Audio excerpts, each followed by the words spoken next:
Welcome back, ladies and gentlemen. This is Dr. David Patrick Harry with Church of the Eternal Logos, and I am joined by a friend, a colleague, a scholar, clergy, a man that has so many names, he now just goes by FDA, Father Deacon Dr. Ananias. How are you, sir? Good. Christ is risen. Truly, he is risen. Yeah, good. I'm glad you didn't hit me with the Serbian there. Oh, yeah. Like a beautiful Romanian, too. How you been, man? It's been a while since we've been able to stream together. Yeah, it has been a while. And busy. When busy's good. You know, I told you I was teaching 8 classes. Yeah. And that's serving at 2 different parishes. So, yeah, we haven't been able to do a lot of the streaming and doing stuff together. But it's good to be back. I think we're the best team. Well, obviously. Yeah, obviously, the hottest live stream right now with 2 people is definitely us. That's right. Everybody's here. You know, one of the things we got coming up here and part of today's stream, we're going to be talking about orthodoxy and nature, which is the theme of Orthodox MontaNIka this year, MontaNIka 2026. I'm excited to go back. I did the first 3 years. This is year 5, 6? 6. Can you believe it? Year 6. So this will be my 4th time and Jenny's first time. So we're actually going to make it a little bit of an extravaganza. We're going to fly to Denver early and explore the Rocky Mountains, go to Yellowstone, hit Teton, and then make sure we're there in Butte by June 4th through the 7th. So just want to let everybody out there who sees this stream right now or into the future, if you haven't got tickets for MontaNIka, the link is in the video description. You absolutely should. It's going to be so much fun. It's just a great experience with other Orthodox Christians from around the United States. We have fellowship, we go to services, and then the discussions. And the fun part is some of the drinking afterwards and hanging out with friends and making new friends. So if that sounds like something you'd be interested, sign up to Orthodox MontaNIka. How many tickets do we have left? I think they're running out. About 50. About 50 left. We've expanded it and made it even bigger. Right. This is the biggest one yet. Yeah, I've actually had to kind of work with some teams at the parish to kind of figure out spacing issues so that we can get more tables and people in. And also, we are doing it officially begins the 4th, but we have some starting Tuesday, we have some unofficial events because last year we started noticing, people wanted to come early and we did a liturgy at our Wolf Creek Chapel, which is amazing, and people loved it so much that we added 2 other unofficial events early. So it's even though it says June 4th, you can come early. Like nobody's going to get upset. In fact, and that's part of what makes this conference unique. There's nothing like it among the Orthodox conference. It's exactly what you'd said, Patrick, that the fellowship and community, and that's always been a huge part of it, and why we chose, and we always choose to do it the week after Pentecost. It's a fast-free week. So I know people have reached out and says, look, I can't, how do you do Wednesdays and Fridays? And I'm like, it's uncanonical. Technically on the books, you could be excommunicated if you try to fast on those days. So it's part of the hospitality and the feasting, the fellowship and the community that I've designed this way to really experience what the church is. So you're not just listening to, And then there's other areas. It's kind of hard. I'd say we had a really great kind of community and kind of fellowship stuff at the conference in Florida. Yes, that was a lot of fun. But this is a lot different. Do you know what I mean? Like Yes. there's No, so many this other is a real events. retreat. This is more of a retreat than just a conference. Yeah, that's a great way of putting it. And people meet each other, and there's even been several kind of marriages from people meeting. So if Ooh. you're looking for a wholesome spouse, what a great place. People come from all over the country and the world. Canadians, we had Swedish people last year. I think there's somebody coming from Ukraine. Um, and so what a great opportunity to like meet and get to know people and talk, just the friendships that are formed, and it's life transforming. People walk away. Well, it's like Father Turbo said, the first time I had brought him up, he said, Deacon, I didn't want to say that you were exaggerating, but I thought you were. And he's like, it doesn't even come close to the words you said. I'm like, I know, you got to come taste Yeah. and see what this experience really is like. Right. No, it's so much fun. I mean, we spend so much time chatting and meeting people. As you said, I've met so many friends every year. I've met new people, and build relationships that last. I mean, this year, my godson, I'm excited. Dr. Michael Moeller's supposed to be there. Haven't seen him in person in a few years. It's, geez, last time I saw him in person was in California. Actually, the last time may have been when we were. It may have been yeah, when you tried to Skimboard. skimboard on the beach there. Yeah, in Laguna awesome. Beach. That was epic. That was amazing. For those of you who don't know, Father Deacon can surf, and he thought his surfing skills would translate to skimboarding, as we saw a bunch of young men enthusiastically. And I only thought that after having a couple of drinks. Yeah, A couple. we had Michael Moeller was so kind to treat us to a open, unlimited mimosa that morning as a breakfast there at one of the restaurants there on top of Laguna Beach, and it was such a beautiful day. It was like the perfect day. That was a great experience, but I think that was the last time. It almost makes it seem like California. I have this happen to me every time because I got back. When was that? I went back last month for my parents' 50-year wedding anniversary for a couple days. It was kind of a surprise visit. And of course, I contact my godson from St. Barnabas. I'm like, we're going surfing, right? Because every time I go, I'm like, I gotta surf, right? And it's just so beautiful sometimes at the beach. And it's so relaxing that you're like, oh, maybe this isn't that bad of a place until you get on the freeway or. Oh, no, yeah. You go into a major city. A major city and you're like. No, the natural beauty. Like, if you guys have never been to Yosemite, go to Yosemite. That's an incredible park. I've been there twice, and one time was when it was snowing, which is very rare. And so everything was snow covered. They're having like basically a snowstorm that day. And when we got down into Yosemite, the sky finally opened up. It was gorgeous. But no, you can't beat California's natural beauty at all. It's got to be. And here's the downside, though, is. When we went to the beach, it was obviously a Saturday. It was a huge swell came in, but I still got it in me. Like I was pretty out of upper body, out of shape, but I made it out. It was just really hard to catch some waves, but the waves I caught, like I ripped. Like I was like, thank you that I haven't lost my style and my skills. But there were so many people because it was a Saturday. And I don't remember if it was a holiday coming up or something like that. But there was this unreal feeling of,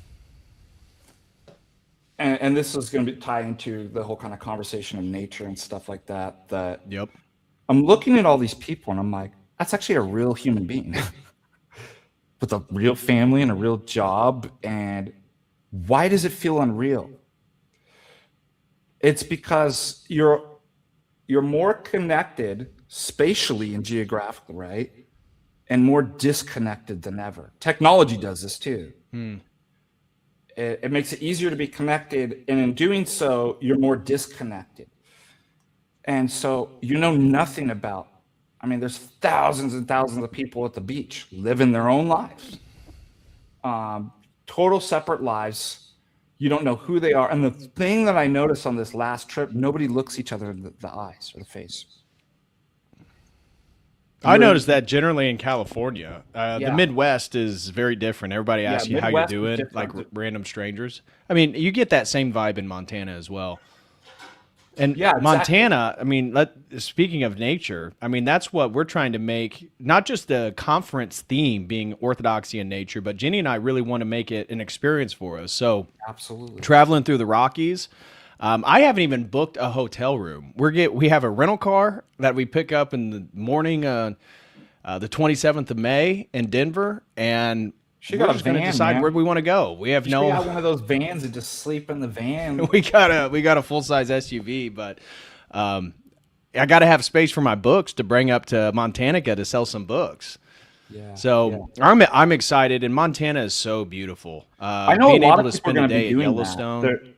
They're taking some days after the conference too. I think some people are going to go up to Glacier. If you haven't been to Glacier, I haven't been since I've been up here. I went when I was a kid. I just I couldn't believe how huge and otherworldly it feels. Really, I've heard a few people recommended going to Glacial National Park. Yeah, Glacier National Park. I actually think it's better than Yellowstone, because I've been to Yellowstone. Really? Oh yeah, it's because what is it? 3 hours north of Butte?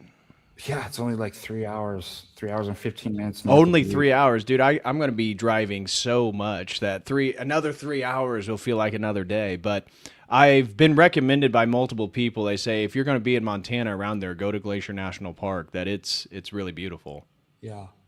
So we may have to do that. But also, just to cover who's all speaking at the event, John Heers. One of the things I'm looking forward to is John Heers is going to be holding one of the Georgian Supras. And we did that in Florida, and we did a very minor version the year that I also spoke when John Heers was there. It was very impromptu. It wasn't a real Georgian Supra, but we did a real one in Florida. Cleve was there, Cleve de Antiquity, Ben. That was awesome. Father Deacon, his wife, me and my wife, Jay and Jamie were there. Father Vladimir was there, him and his wife, and a handful of other people. And John led it, and it was just an incredible experience. Next thing you know, like 4 hours went by. And I saw that Mano from Study of Things, remember, he was there, and you can find this on Instagram, my Instagram, Norwegian News, and then his Study of Things. He recorded Neil and I, remember, playing guitar and mando.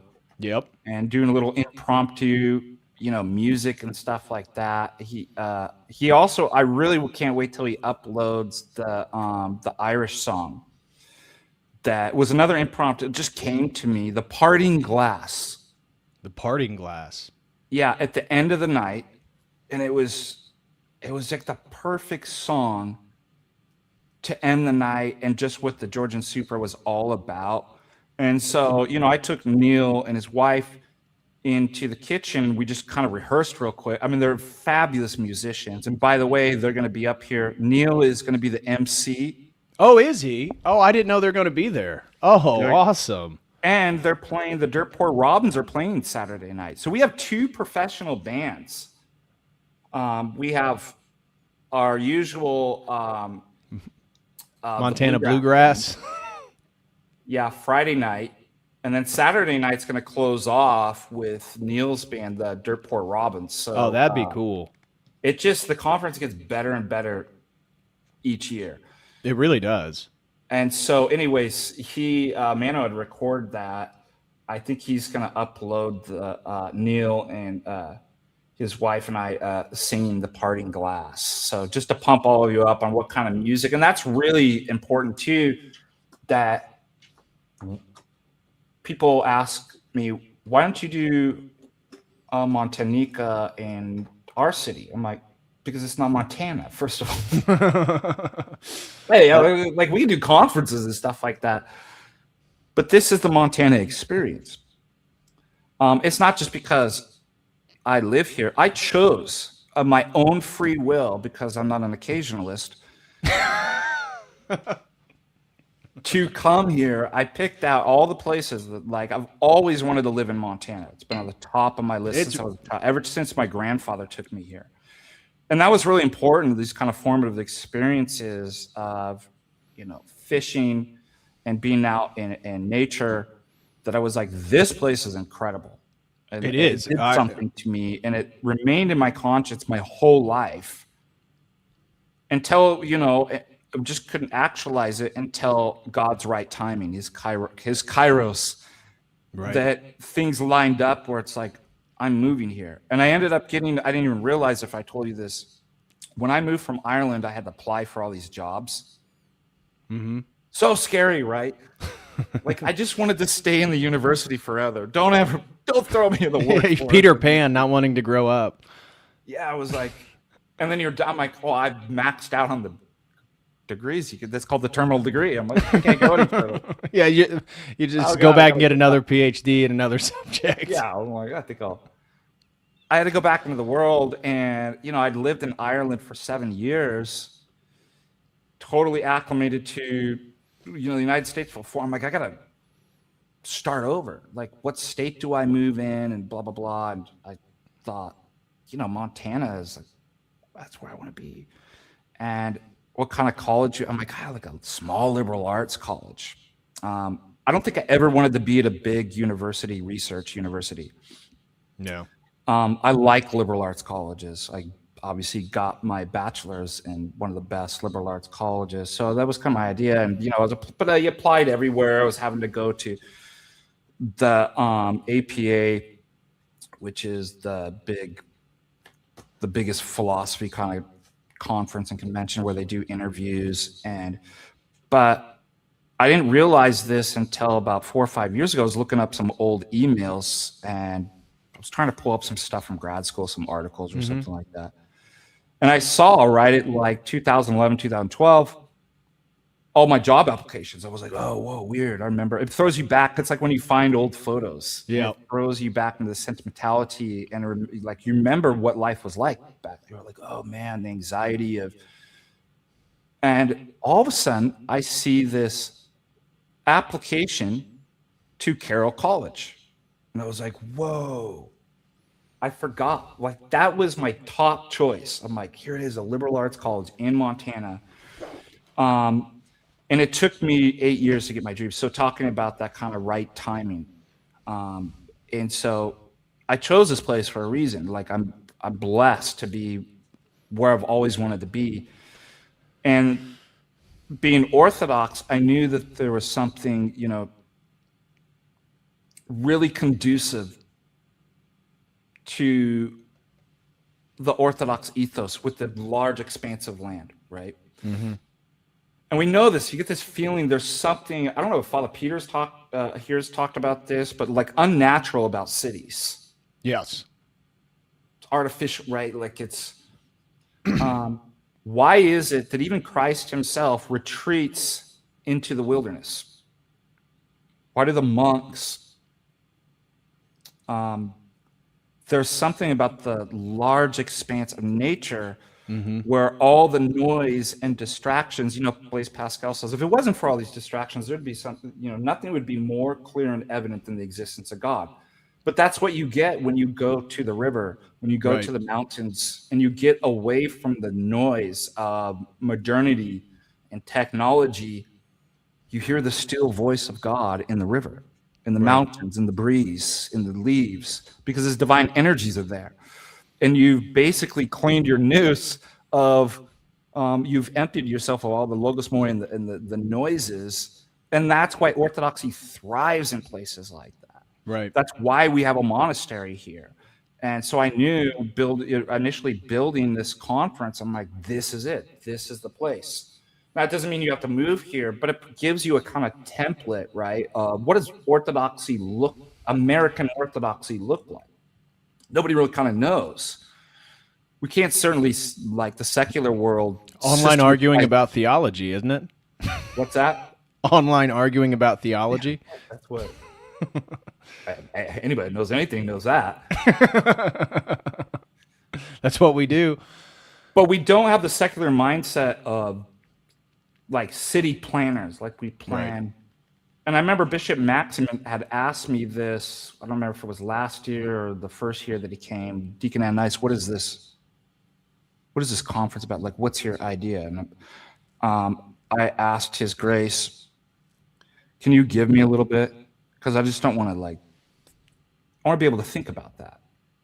I don't want to just run off and answer, you know what I mean? And what I did is I just walked around the conference because I didn't even know. Or there's something intuitive that I was doing that I kind of knew what I was doing. But as far as formulating an answer, a synopsis of what MontaNIka is about, I didn't really have that down.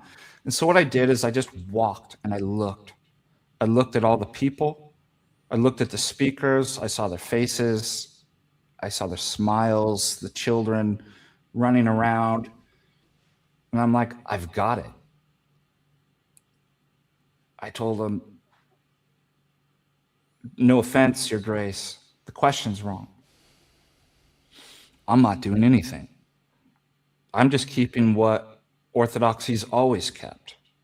Trinitarian, incarnational, communal. We do the services, we do the fellowship. Hospitality is a huge deal. The easy part of the conference is I just bring people together and we do Orthodoxy. The Holy Spirit is doing it. That's why, when people would come up to you and be like, that was great. Did you guys all conspire ahead of time with the papers and how they worked? I'm like, nope. No, not at all. They all were synergistically working upon them. Like, that's the Holy Spirit. Right. I just have to get out of the way, really. Just do what Orthodox have always done. It is this place. It is this sort of hospitality and nature, right? That it makes it so easy for the Holy Spirit to actually work in our lives and speak to us when we do a conference. And there's always a new message. The Holy Spirit wants to tell you something, right? Wants to show you something about your fellow friends and people that you meet. Anyways, that ties into, that's why, one of the readers, I'll give credit to him, Reader Lazar, had initially proposed this because he was reading Dimitri Staniloy's, this is what I'm writing my talk on. He's like, have you thought about the topic of nature as a theme? I'm like, I don't even need to think about it. I'm like, that's exactly the theme for this year. Yeah. And then I go to Father Russell. He's like, that's exactly the theme. The only time, remember, like in the Bible, it says Christ marveled. There's only one place. Yeah. At the Centurion. There's only one place I've ever seen Bishop Maxim marvel. Last year at Diocesan Days, I told him the theme. He literally shouted out and gave me a high five, a bishop. He's like, yes! I'm like, that's right. See what I mean? It's so clear that the Holy Spirit, through our dear reader, gave him this idea. And as soon as we heard it seemed good to us and the Holy Spirit. Right. Well, I mean, let's get into a little bit about how Orthodoxy views nature, because I think that's one of the elements in which I think Orthodoxy appeals to the American soul. So when we think of the Wild West and we think of the frontier and we think of the mountain men of old or Appalachia, America has always been associated with nature, John Muir and the whole National Forest project about this preservation of nature, about the concept of stewardship. Now, obviously, we're an Enlightenment Protestant nation, but Orthodoxy is a paradigm in which believes that nature and matter have already been sanctified through the incarnation. And we're not pantheist, But orthodoxy is panentheistic. For those of you who don't know the difference, pantheism is stating that creation is God. Panentheism is stating that God is separate from creation but infuses himself into creation, a la the uncreated energies, a la the project of theosis that all of us are on a journey towards. And so orthodoxy views nature as something dynamic, and in a sense, it's reflective of who we are. One, in the sense of how beautiful it is. I mean, I love driving through Montana. The drive from Bozeman to Butte is a beautiful drive. But the beauty of nature, being awestruck by beauty, which God himself has created, but at the same time, it's reflective of our fall. I mean, you can watch nature and see the brutality, see the survival element, see the animalistic bestiality of the fallen world. And so in a very full sense, nature is reflective of our entire spiritual journey, both the beauty that's innate within us and the potentiality of a bestial existence due to the fall itself and the introduction of sin and death. So when we talk about nature, nature truly is a point. And you were talking about the mountains and stuff, but look at Christ. Where's the transfiguration take place? On Mount Tabor. And throughout Scripture, we talked about the Ark of the Covenant in Mount Nebo. Where did we believe in Second Maccabees that the prophet Jeremiah hid the ark? Mount Sinai, the revelation of the Ten Commandments and the burning bush. Nature, place is really important. And part of the modern man is that he's uprooted. He has no place. Yeah. He has no identity. And historically, our identities come from the places we're from. You know, if you're from the deserts of Saudi Arabia, that's part of who you are.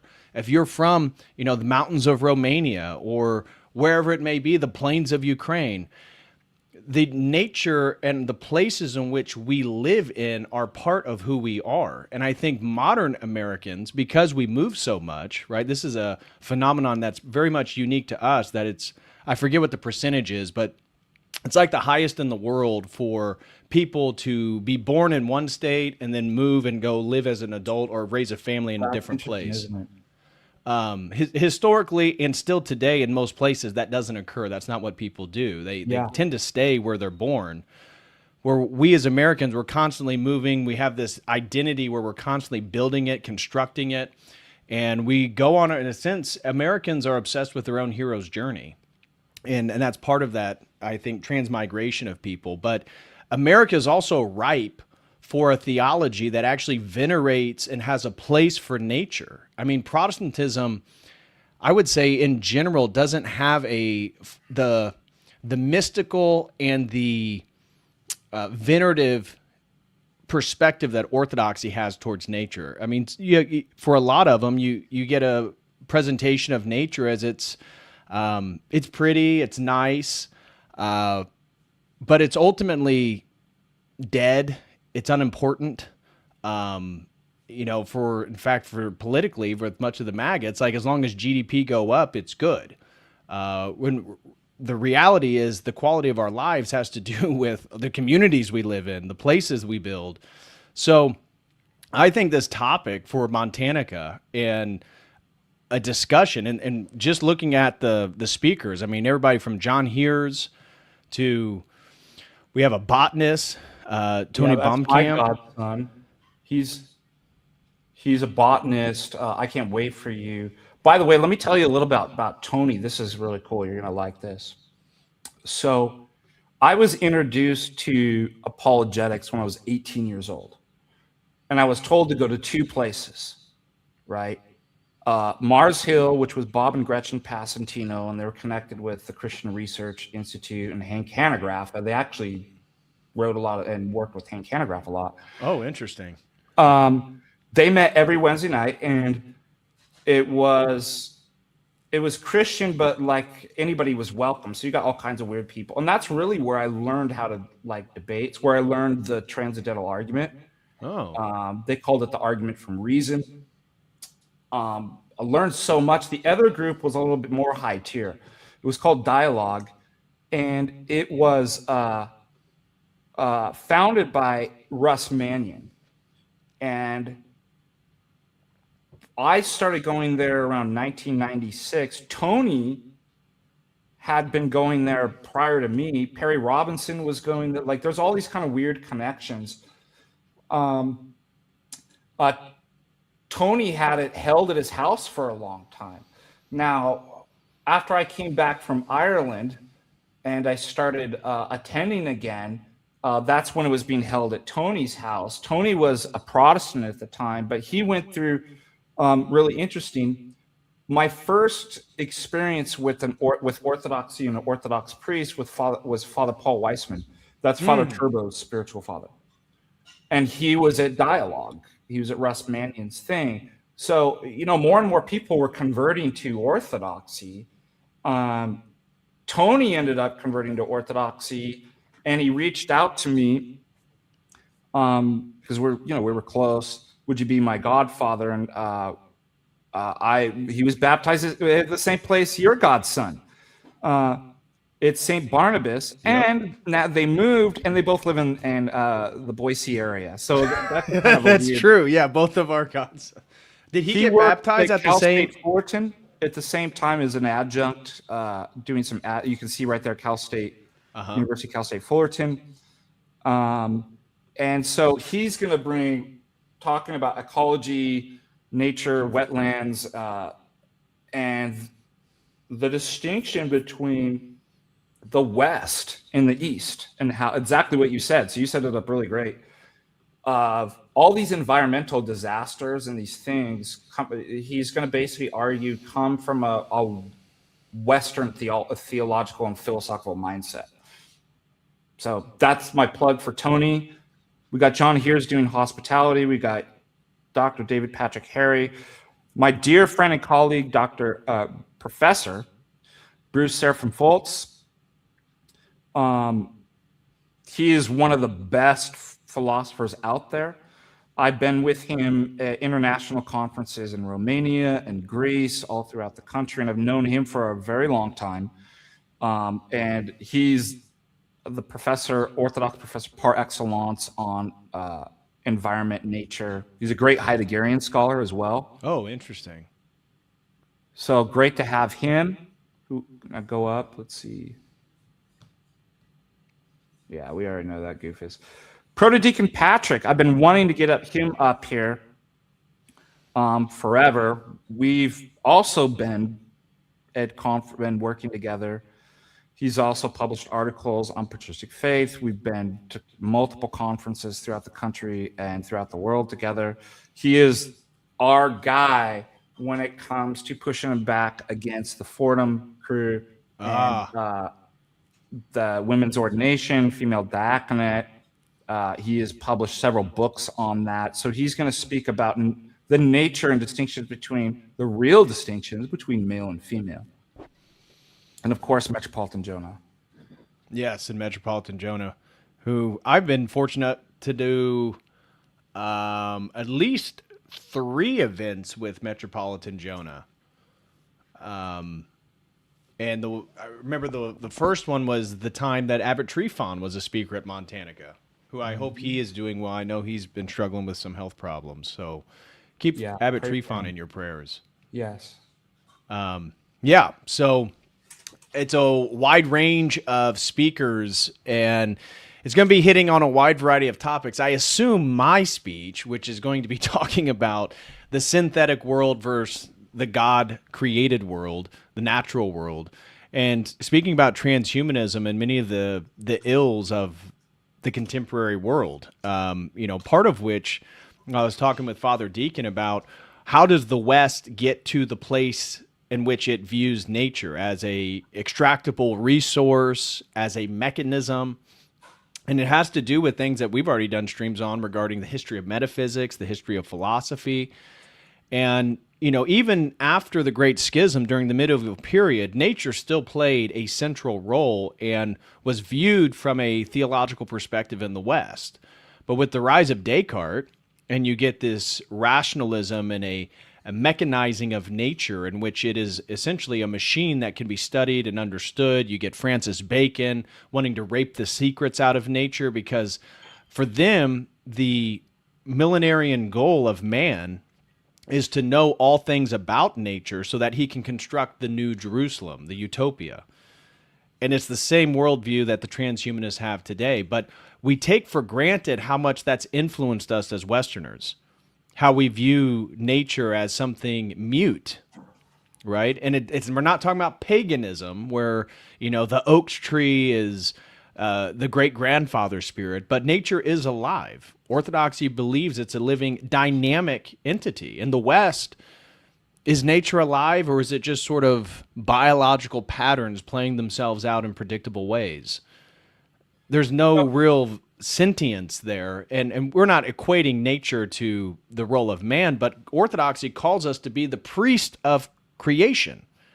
And a priest is doing the liturgy, the work of the people on behalf of them in relationship to God. So our relationship to nature is to reorient it back towards God.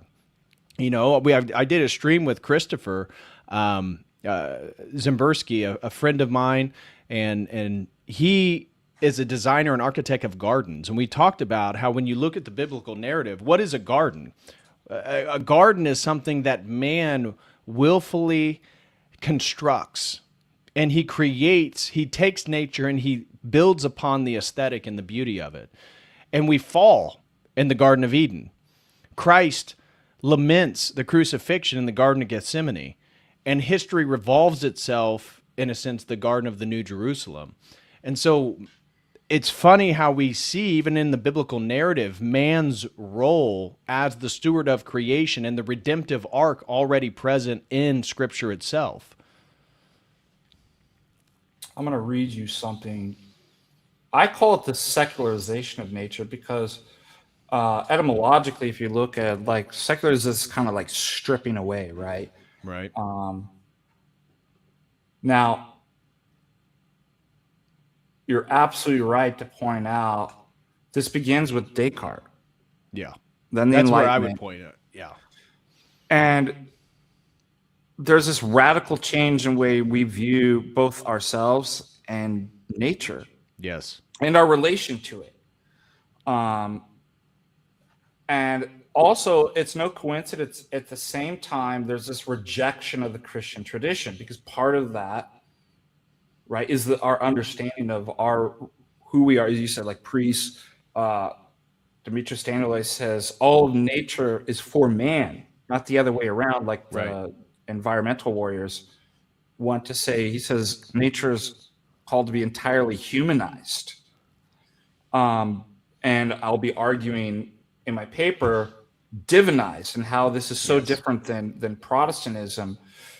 But you're right to point out modernity mechanizes nature, starting with Descartes, abolishes any real objective essences in the world, and then creates the world in man's own image, according to man's idea. So as you'd rightly pointed out, modern man now views nature as something to be manipulated, exploited, like reserves that I can do whatever I want.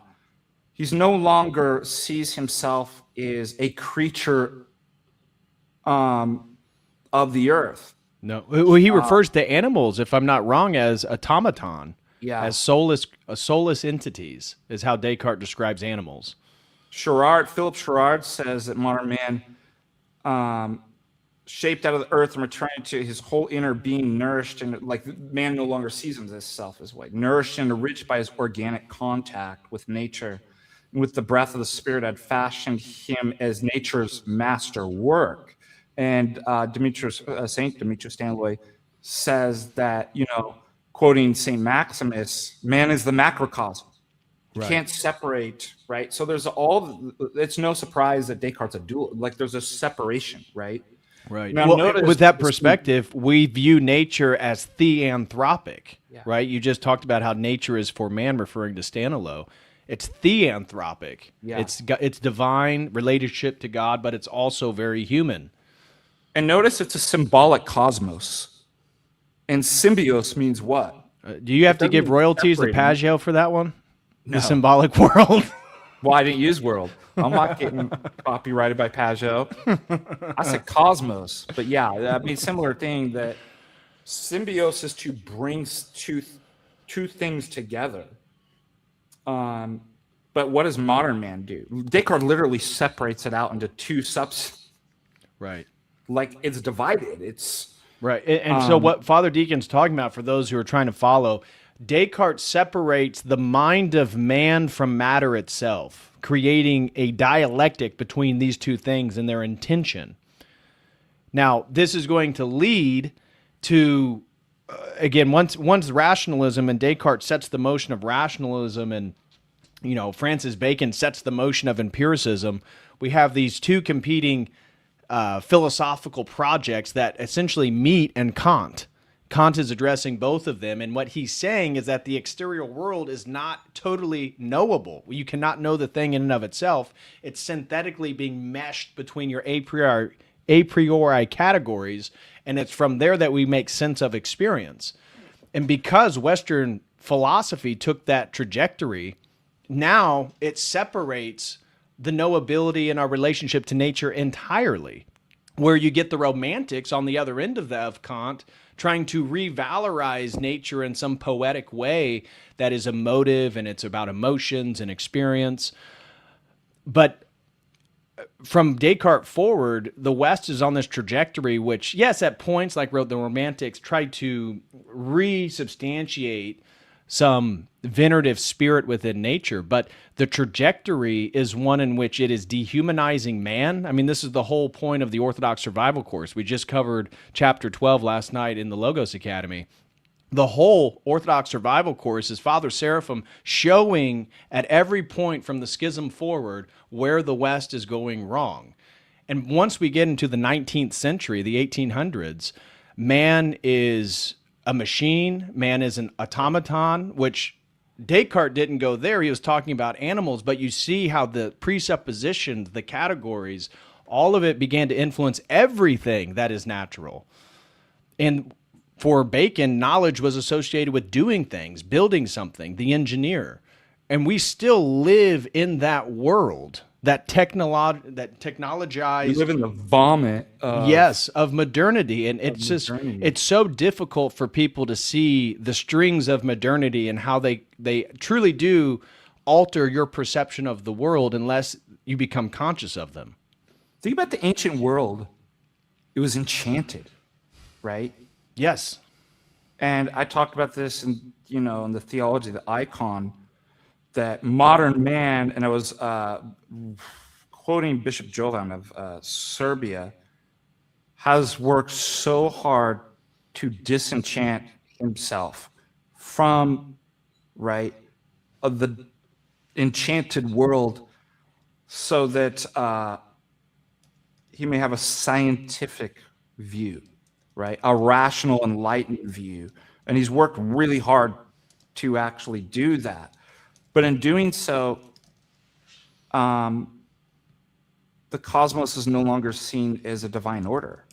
Right. But a man-made system is exactly with deism, it's already divorced from God. Once we get into 17th century, 18th century deism, where God is essentially a clockmaker, and he's winded up the wheels of nature, and it's just in motion, and it's for us, man, to finish the project of creation.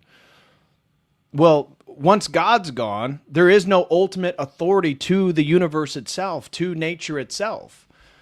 Again, how can you be a priest of creation if there's nothing beyond you? We mentioned about transcendental veneration and what is religion earlier. This was before the stream. This was backstage. Yeah. Sorry, guys, you don't have access to that. You had to be there. But you see, the Western world, what does the West appeal to? It doesn't appeal anything. And I think that is fully submitted after World War II.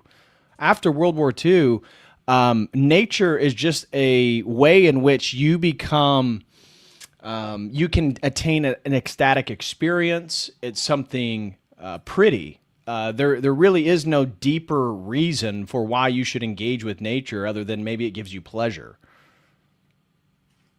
I mean, that's why after World War II is where we get the counterculture, we get the relativism, we get postmodernism, all of these things. The counterculture is indicative of the fact that in the recognition of what happened in World War II, in the recognition that modernity is not succeeding, you have JFK assassination in 1963. All of this just the energy creates a totally new world in which the remnant of the old Christianity, the old Protestant America, isn't there. And that's why it reinvents itself in the 80s and 90s with televangelical pastors telling you to send in money at 11 o'clock at night because that's how you're going to receive your blessings. And so we really are entities, and this is the whole world, but certainly Americans, entities that are totally divorced from the natural context in which we exist. And I've talked about even before the atrophying of technology is most people can't memorize places that they go to, how to get from one place to another without using Apple Maps or Google Maps. I showed an article on one stream years ago about kids in middle school are unable to read analog clocks, so they have installed all digital clocks so that the kids can read time. Have you seen the one with the rotary phones? They don't know how to. Rotary phones were going out when I was a kid.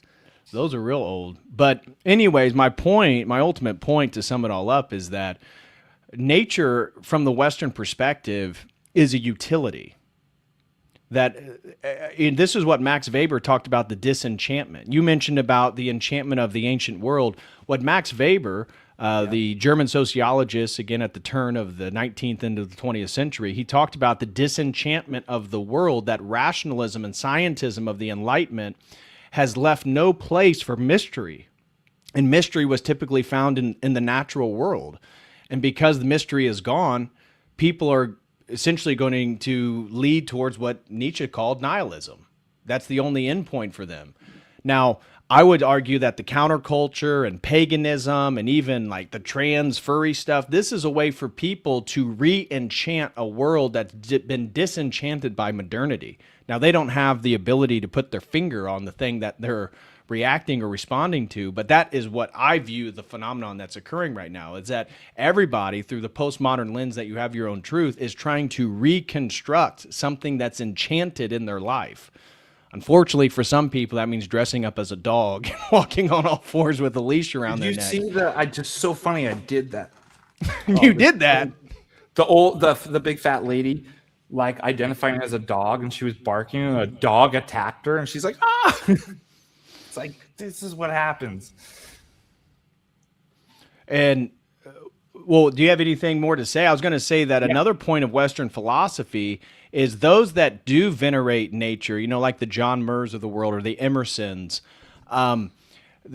many of these transcendentals adopted a precept out of German idealism where that the human mind is indicative of nature. And that therefore going into nature and experiencing the stillness that Father was talking about, Father Deacon, that it situates nature into this grand metaphysic that's entrapped within the mental idealism of their philosophy.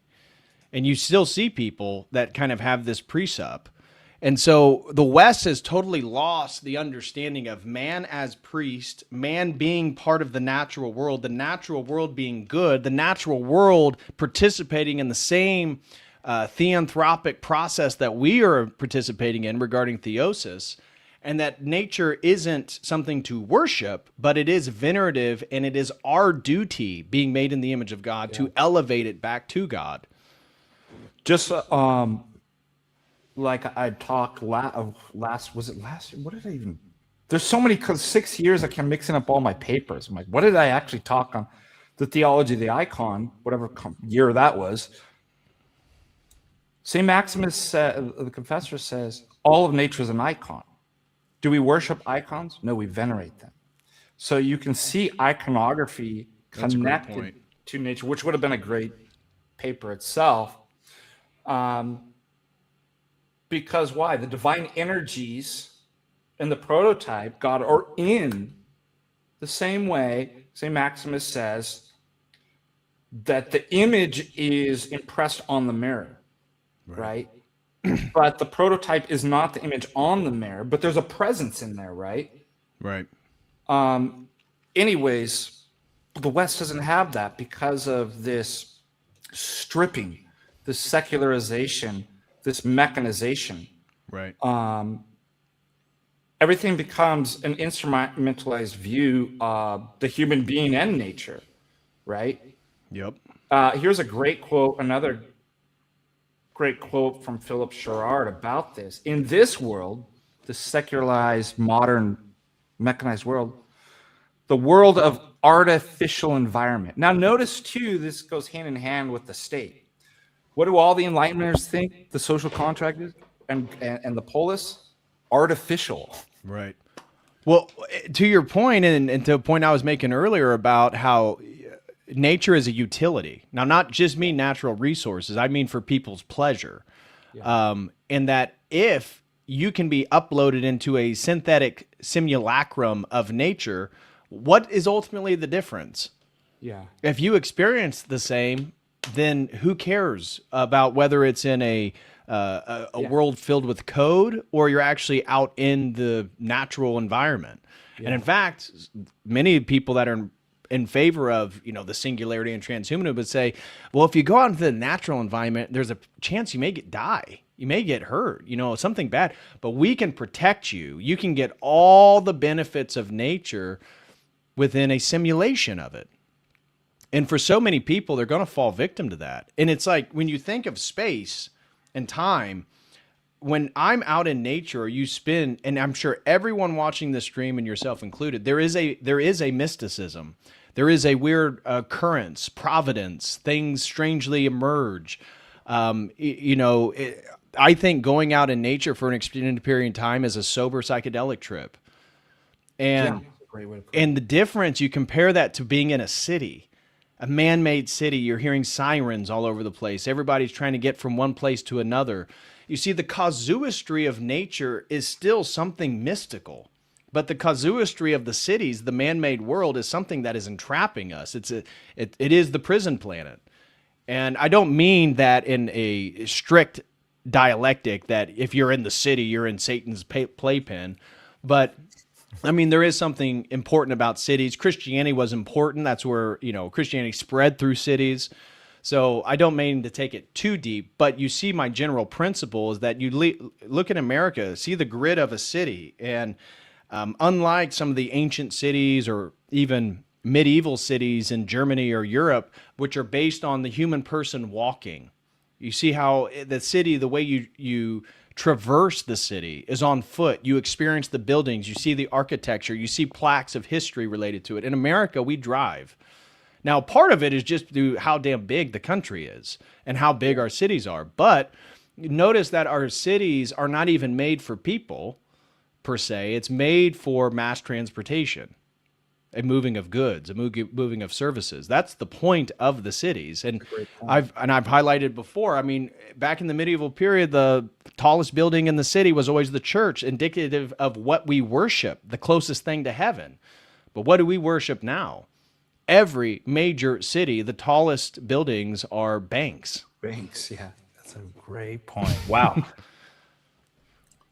Man, Let me finish up this quote by Sherrard because you're going to love it. In this world. Sorry, I didn't mean to cut you off. No, that was a great, you should have. That was the most amazing point.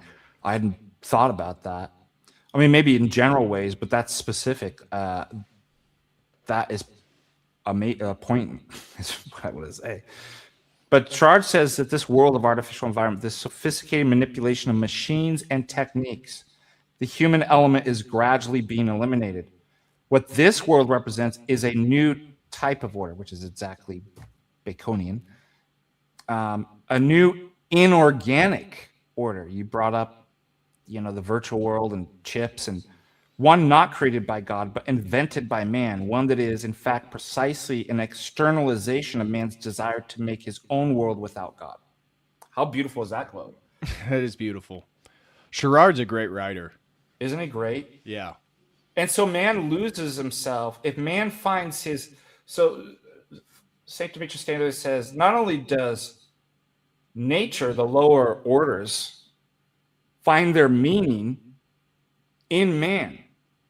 Now, notice how this is so different than, let's look at Darren Aronofsky's stupid movie, Noah. Man is like a parasite, right? which is the Right. same thing that the demonic aliens say, right? Right. They got to save the world and man has to be Yeah. eliminated. We're going to blow up the universe with nuclear bombs. Yeah. They got to Man's come and it's rescue like, us. But for no, some there reason, they is keep no doing butt meaning. stuff every time they try to rescue us. My students ask me that. They're like, you guys believe that like aliens are demons? I'm like, yeah, look what they're saying what they do, right? Who else does that kind of stuff? But like you see my students' faces are like, well, I don't mean to be crude, but like they are crude and they're demons. Yeah. So, I mean, without man, the animal, biological, and inorganic life has literally no meaning. Right. This is what St. Demetrius Staniloy says. And man finds his meaning, right, is the crown of creation in nature. So that there's this ascetical work, right? He's not isolated. Why? Because man as a whole is a macrocosm of the entire world. So he can't be separated. But this is exactly what modernity does, right? Right. So if your identity is in nature and creation, to separate it, to mechanize, why do you think man loses his self? And I ask my students this: why are we what was it? Tuesday's class. Why are suicide rates and PTSD and mental illness higher than ever? Now, a student, I think she's a vet too. Like, she was just wrong. I don't know why she said this. She says it's not. We just tell us her name so we can shame her. Yeah, exactly. Pull her up. I'm gonna pull her grades up right now, and we're gonna go over why she says the stuff that she says. She's actually really smart. I'm sure she's pre-vet. Well, what's funny too, like she just ripped this other student apart on COVID. Like she was like, "Yeah, it's a total scam," and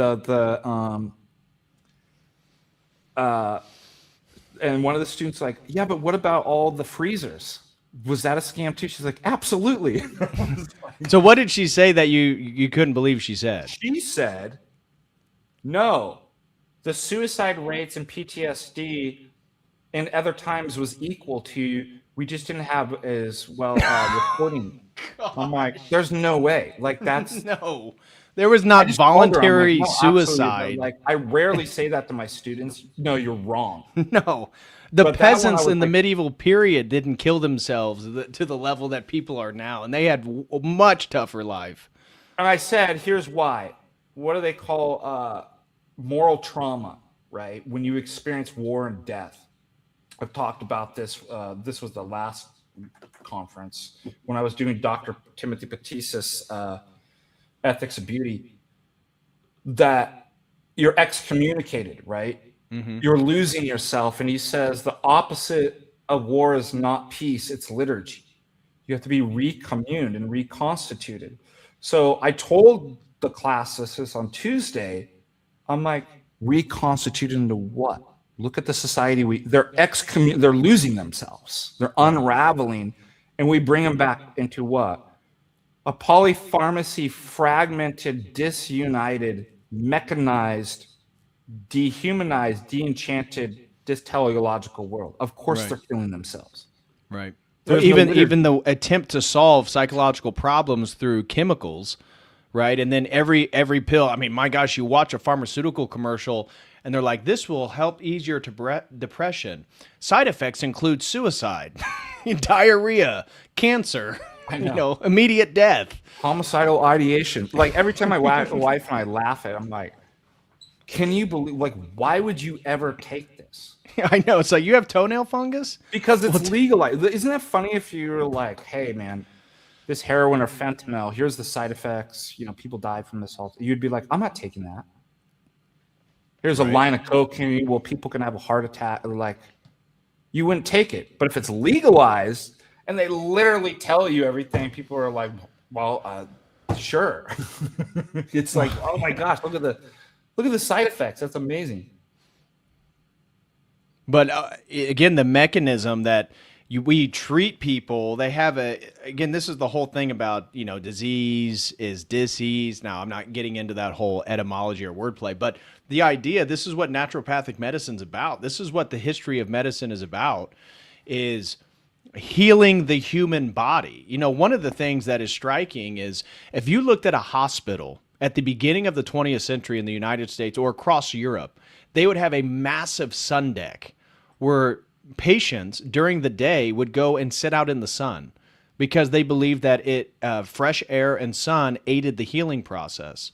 They would, you know, here in America, pastors and Catholic priests would come and visit the people in the hospital regularly. Just the ways in which they try to heal, being in an isolated room under artificial light, they would avoid. Again, there's medical books. I saw a video online. Somebody found their father died, unfortunately, and he left a book that he was given by his father. And the book was about how to treat illnesses. And it was like 100 years old or something. Here, it was an American book. And it talked about all these natural remedies to all these different things. And the big one was prayer, like your spiritual purity, and then engagement with nature, fresh air, sunlight, health, good water, stuff. I mean, basic stuff that we know. But you look at the world now.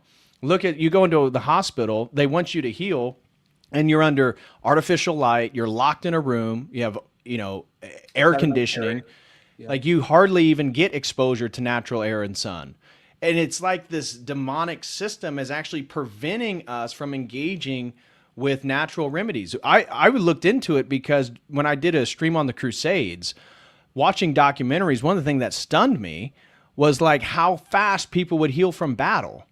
There was an old man that got stabbed in battle. He was like almost 70 years old. This is during the Crusades. And he was on horseback. He was injured, and he was able to muster strength after just a couple weeks to go fight another battle. And I'm thinking, my gosh, I don't know any 69-year-old man that could get stabbed with a sword and within a couple weeks go fight in battle again. Like, how did these guys heal so fast?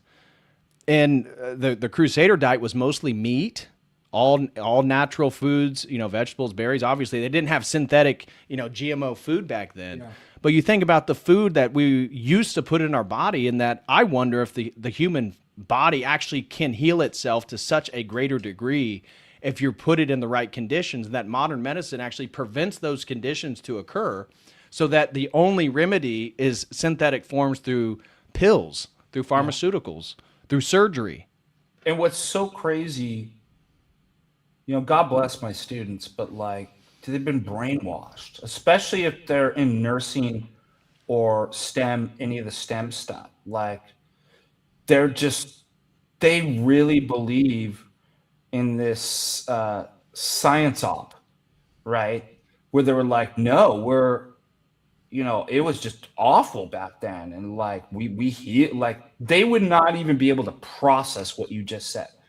They really blindly believe in this modern polypharmacy cronyism with bankers and pharmaceutical companies and Sackler families and stuff like that. Yep. That it's going to heal them. Now notice the inversion. The healer is removed. The healer is present in nature, right, through his divine energies. Right. And what in Orthodox countries, they have icons in front of patients. Yes. Here, God is removed. There's a deicide, as Nietzsche said. And man erects his own healer. Techne, right? And the technocrats and the medicine. And they're going to look at Fauci. He was going to die for all of our sins and save everybody and raise everybody from the dead. Wasn't that basically what we were being told? Yeah, exactly. And it was, I mean, I experienced it myself. It was just so stark and shocking how anybody related to the medical field or anybody with a college degree seemed to be like, we have to get the vax. Oh, they're the worst. Right? I mean, it was the inability to actually assess like natural immunity. Remember how that was a conspiracy theory for like a year and a half? There's no such thing as natural immunity. It's like part of what we need to do, and part of what Orthodoxy, I think, reorients the soul towards is natural healing, true healing. Christ is the physician of souls. And really, the sickness of the West is a sickness of the soul. You know, we have all the materials that we would need. Now, obviously, our environments, like here in America, it's been toxified, but we could do something about that. But we need to be reoriented back to our natural existence and natural living. That's why the homestead fad, which is, I mean, I don't know if it's a fad, but it's so popular right now, and even myself included. That is the ideal. I'm not in a position where I could own a homestead, but being able to be self-sufficient, we realize that the game that was played, that we gave up our self-sufficiency for comfort, was really a trap the whole time. It's the rat utopia experiment, right? You're given everything you need, but in exchange, you actually end up killing yourself. What's the rats do in the rat utopia experiment? They have massive amounts of sex. They kill the children. They kill the babies. Some can become homosexual rats, and then they all end up dying. It's like, oh, so really responsibility, natural living, engaging in nature, being self-sufficient, creating an anti-fragile life. That was the whole point the whole time. And history sort of migrated people, especially once the Industrial Revolution hit, migrated all these people, these peasants and these farmers that lived in a natural setting with nature, brought them to the cities and forced them to become essentially slaves, wage slaves. And that system has been growing ever since. But they pulled the rug out under us with NAFTA and some of the trade deals in the late 70s and 80s, where now you don't even have the reassurance of a factory job, right? Even though we just talked about how the wage slave and industrialization and all that different stuff, I bet the majority of Gen Zers would probably prefer to be able to work for General Motors and on one salary, be able to support a family. We don't even have that opportunity. So then the whole promise of the Industrial Revolution, they took the manufacturing out from underneath us and gave it over to China or Thailand or Vietnam, wherever place in Southeast Asia or East Asia they migrated towards. And now the West, it's like, you have no responsibility. And what does that cause? It causes mass chaos and depression. It causes nihilism. People need responsibility. I like what you said about, too, that the academics were the first ones to fall for all of this. And I'm thinking about Noam Chomsky, his manufacturing consent. You know what he says? There's two groups. He's doing the institutional analysis of propaganda. And he's like, there's two groups, right? There's the workers, basically, the normies. And then there's the academics. He says the academics are the most important to be propagandized because they set the trends, right? Yes. For everything. So it's no coincidence that it's like, of course they were the academics are literally the most brainwashed. And I know because I work in the college university. We can vouch. It's rare to actually come across a free thinker that is working, especially if they're working for a major university. But and I remember even Aldous Huxley, and with his push of psychedelics and everything, he kind of talked about this too, like when he was asked in an interview, like who should take these substances. He's like academics because they're the most narrow-minded. Right. He thought that was a way to kind of, he talked about dissolution of boundaries, but they were so brainwashed and narrow-minded that he thought he got it wrong, but like he was right about that point. Like they're the worst. Yeah. Like they're not the free. They champion themselves as the free thinkers, but they're not. No, they're the most narrow-minded and unopen people. While they're telling you preaching openness and free-minded. They're obsessed with authority and institutions. You see, like when you go through to get a PhD, they almost program you to reassert the validity of all the institutions. Whether it's through citations or whatnot, you need to believe in the institutions, the promise of the university. It's like having an ecumenical council, and you have to confirm the previous councils, right? They make you do that. No, they do. I mean, there is such a social pressure and sometimes a literal academic pressure to steer your research in a certain direction, have certain outcomes, certain topics need to be dealt with kid gloves in certain circumstances. Now, there are great universities out there. There's great professors and scholars, no doubt about that. But in general, what I witnessed is people that have basically an above average IQ and vocabulary becoming propagandized and re-obsessing of their own self-image through the ranks, moving through the ranks of the institution and parroting what it says. And the university will reward you. That is a fact. If you are able to parrot the talking points, and if you're able to publish something and you get enough other scholars to like it, that is the goal.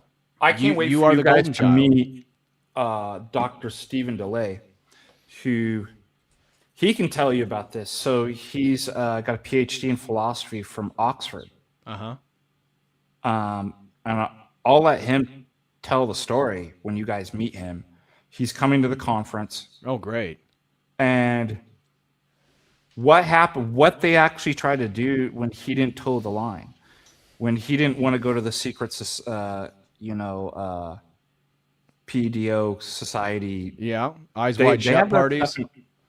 What's that? Eyes wide shut parties. They have that in Oxford. They have kind of skulls and bones. I'm sure.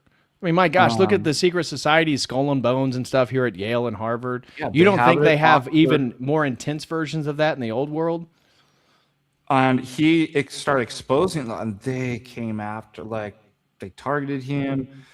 He almost didn't get his PhD. He had to, like, resubmit and do appeals process and stuff like that. So he can tell you what happens when you step out of the Overton window. Yeah. And that's what your goal as a scholar, that's what they train you to be, as someone that reinforces the Overton window through citations, essentially. Being able to write well, present an argument that's logical, or it doesn't sometimes have to be logical, it just needs to be perceived as rational in some way based on whatever presuppositions you have, and reinforce the Overton window, reinforce the narrative. And if you can reinforce it in a unique and novel way, well, then you're a fantastic scholar. Yep. Let me read another quote here. Mircea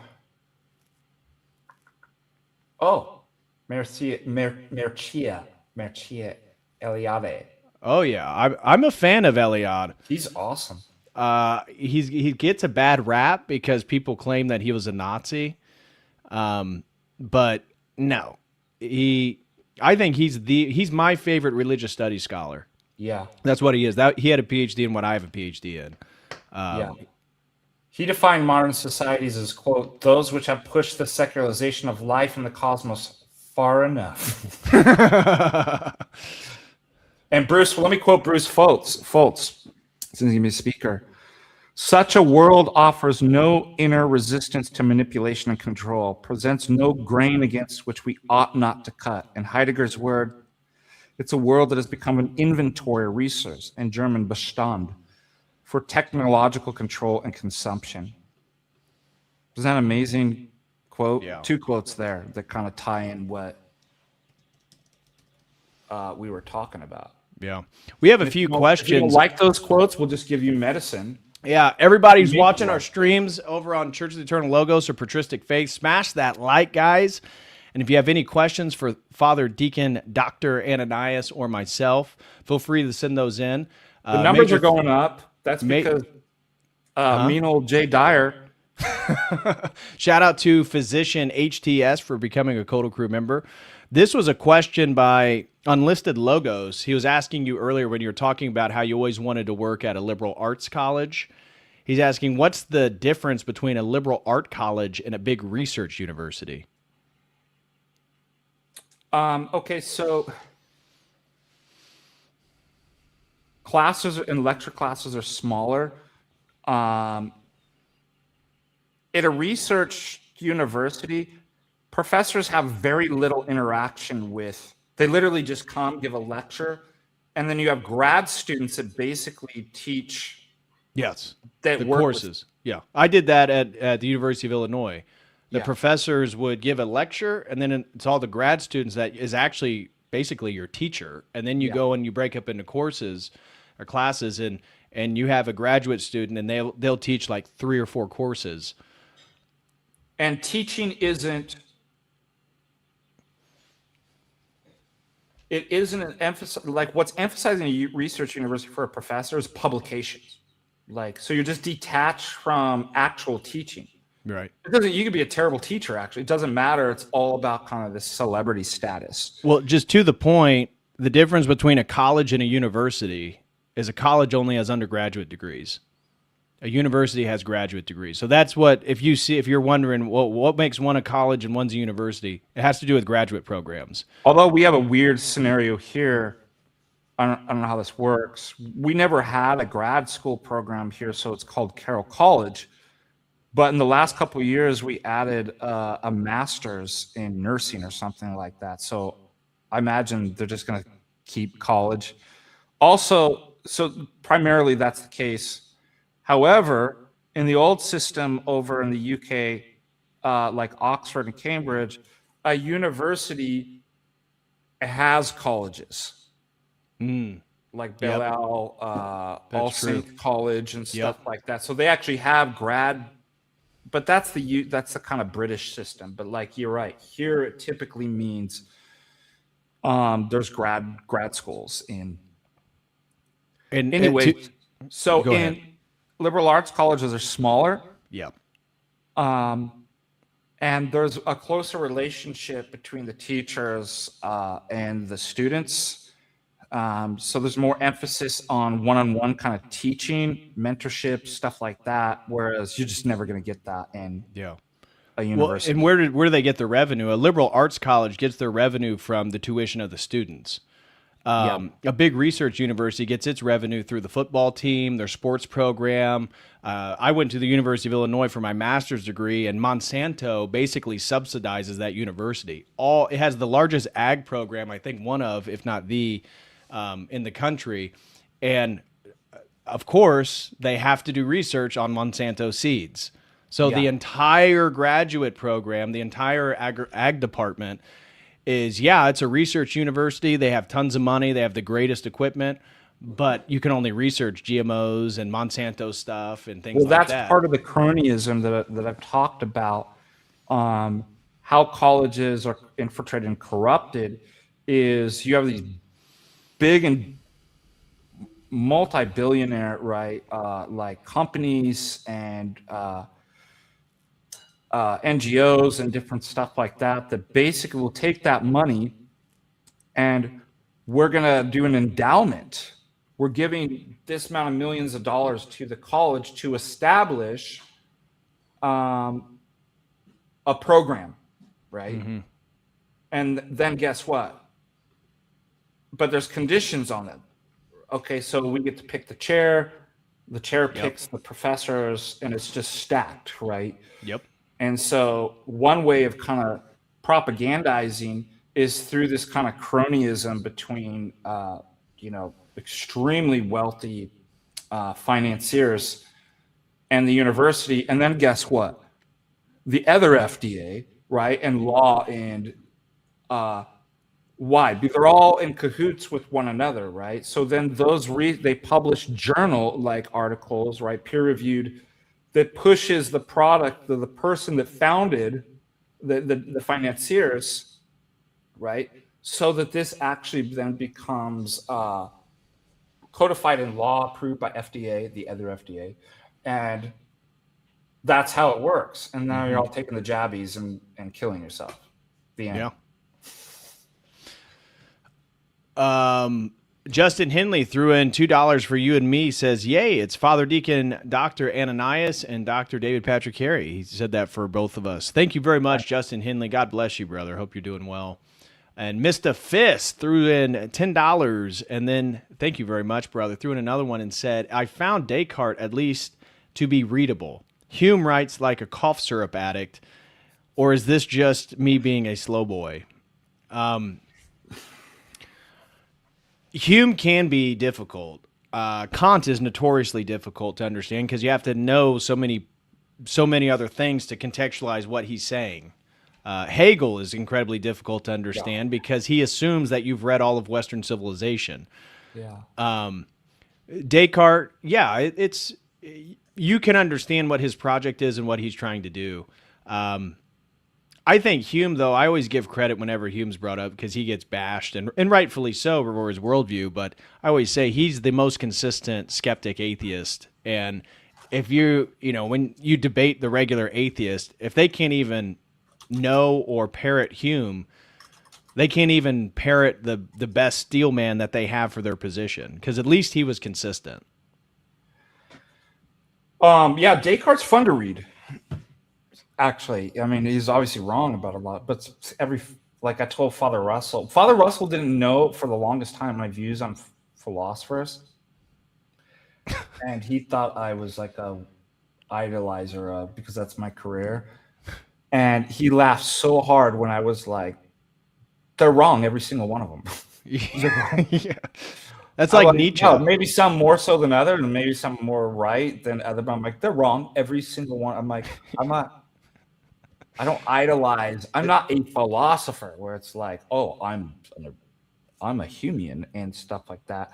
I see the value of studying the history of thought. Yes, and intellectual I think history. questions are important and stuff like that. And it's good to have this, think through these great thinkers that influence society on the sort of kind of questions and the depth that they kind of think about that. But they're not my guys. Right.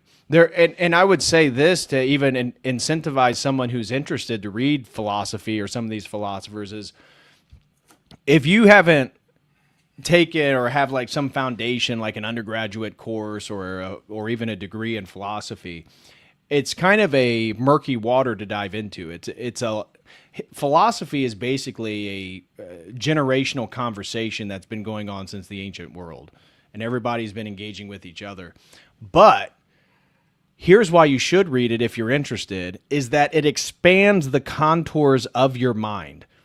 The first time you're trying to grok, Kant's a priori categories or whatever it may be, or German idealism, you may disagree with it. That's totally fine. We, Father Deacon and I both do.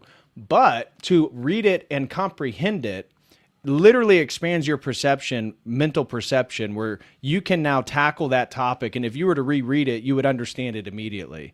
And so that it's an arduous journey. At least this is my experience. Maybe you were born with a philosophical mind from the womb, but it's a journey of like really butting up against the limits of your mind. Like you really can't even understand what the heck they're trying to tell you, but you keep going and you understand the bigger picture. You will get it. And I always recommend a historical approach too. Yes. There's some people in the Discord. Do you have the Coppleton set? Yeah, I actually have it right under my feet right now. I've run out of room to put all my books. Well, you need another bookshelf.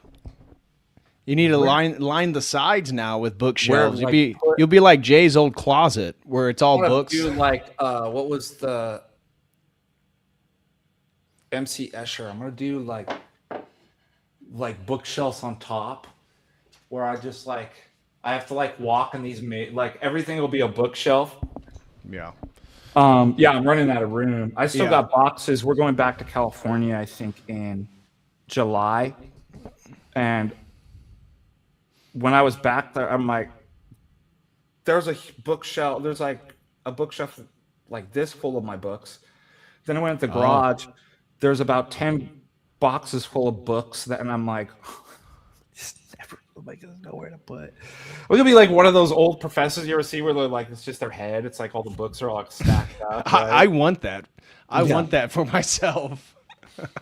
But anyways, what we were saying is if you want to read a historical approach to philosophy, intellectual history, Copleston's 11-part series is a phenomenal resource. It's something you should keep your whole life. And I've seen the errors. We got a couple people in our Discord that are in the philosophy chat and they're all into like modern alternative kind of paraconsistent logics and math. One of the guys I think is I don't know if he's a grad student in math, like it's high level mathematic like logic, right? Stuff Yeah. that I can read, but like I never studied that level of, and they're making so many errors, right? Well, guess where they started studying philosophy? The Enlightenment. Yeah, they Descartes. started with like in modernity, and they were like, well, I find metaphysics and Aristotle boring. I'm like, that's because you're malformed. Yeah, that's because I'm you're. like, I don't mean to be rude, but like I can see it because I've studied, and I've went all the way to, I went pretty far. Look, I even got to in mathematics, Dedekind, and like I understand it, but I took a historical approach. I can see all the errors people are making. I can see that politically too. Right. When you study this chronological historical, because it's one big conversation, right? Right. Somebody makes an error, there's an issue, the question needs to go farther. You can't jump in the middle of the conversation. No. And again, there's something unnatural and wrong about modernity. Yes. Like there are these formal systems where they're stuck in their heads, which is exactly what happens in modernity, right? So like Aquinas says, I don't like to quote Aquinas, but he's right on this. Smaller in the beginning becomes a big error in the end. Yeah. Descartes causes the problem of other minds. Yes. Right. This sets up eventually for Kant, right? You can't get to the noumenal world. It's the death of metaphysics. He has a book on. It's actually for Kant, I think. Actually, a pretty good, easy read. It's small. It's about the size of the book I held. I'll demon into any future metaphysics. Yep. We did a whole stream on the death of metaphysics, right? Yep. And it goes into two directions in philosophy: phenomenology or logic and language mathematics, stuck in your head, formalism. For the great. It's metaphysics actually of a pretty morals. easy read. Very small. Yeah. It's actually one page. Actually, It's actually one word. it's like dead. He died. He died. He did.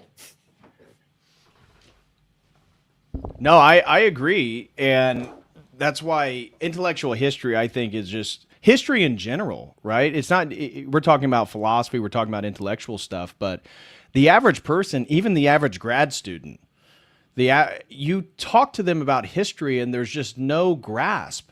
I think history is one of the most fascinating topics. I love history, but you can ask a grad student like, what's something that's important that happened in the 12th century? Basically, the world begins with Descartes, and really most of the world begins with the Enlightenment, or the Scientific Revolution, or the Protestant Reformation. It's like, well, if that's where you think knowledge really rose to its pinnacle, then you've already entered into the cul-de-sac of modernity, and there's nowhere for you to go. There's no out.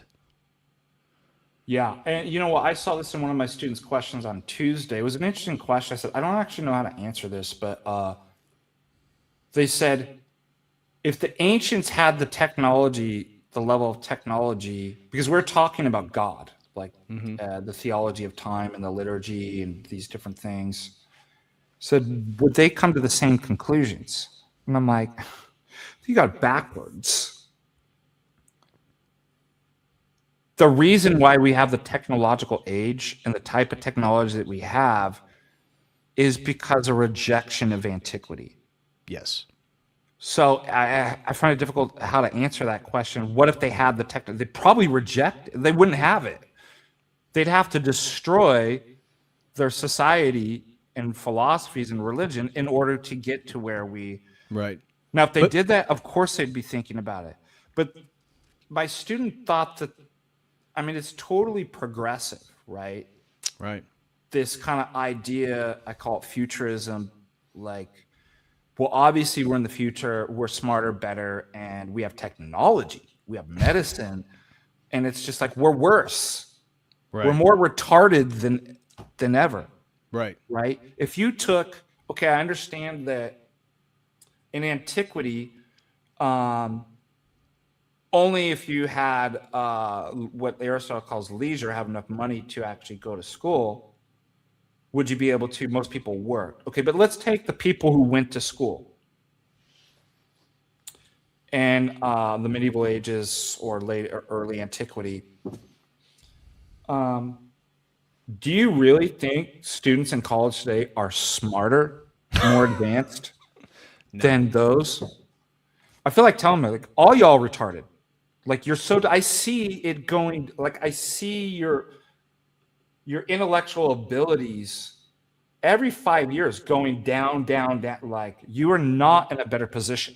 No. But you've been sold a false bill that you're better. There's this superiority and absolute delusion of this kind of narcissistic, we have technology and medicine, so we're smart. It's like, so I told the student, I'm like, that's not a good thing. And you can see their gears. Well, modernity, as we've talked about before, the 5 pillars of individualism, rationalism, scientism, technological progress, and democracy. It's like to assume that technological progress equals advancement is to already put man into the modernist category, because what is advancement? If the goal is theosis, then we're no closer than, the medieval period. In fact, you could make an argument that it was better from that context in the medieval period because they weren't so entrapped through the digital technologies, through the world of Hermes, the god of information. And yeah, I just think that in general, people are just so divorced from an accurate perspective of the presuppositions, assuming that technology means that we're such an advanced civilization. Meanwhile, we have lower literacy rates. Like, we're more illiterate than we were like 60 years ago. People don't realize that. The cowboys that went out west learned how to read. Like, go test somebody at LeBron's school in Cleveland, Ohio. They haven't even graduated someone since that high school existed that has like adequate math and reading skills. We as a civilization are not advanced in regards to human potential, human capacity, like the innate natural abilities we have. Yes, your app can tell you how to get there, but can you memorize how to get there so you don't have to use your app? A lot of people can't. And that's what I mean. It's like, it really is an atrophication of the human entity, which is this battle against nature, right? It's living in the fantasy, the phantasm, which is the abstraction of modernity. Everything is abstract and divorced, and people live in their head. That's what Bruce Griffin Foltz coined, abstractionism. I was like, that's a perfect. It is that is modernity. Yeah. Everything becomes abstracted. And it's not tactile. It's not concrete. It's everything leads to utopia. Everything has to do with progress. We're the greatest people.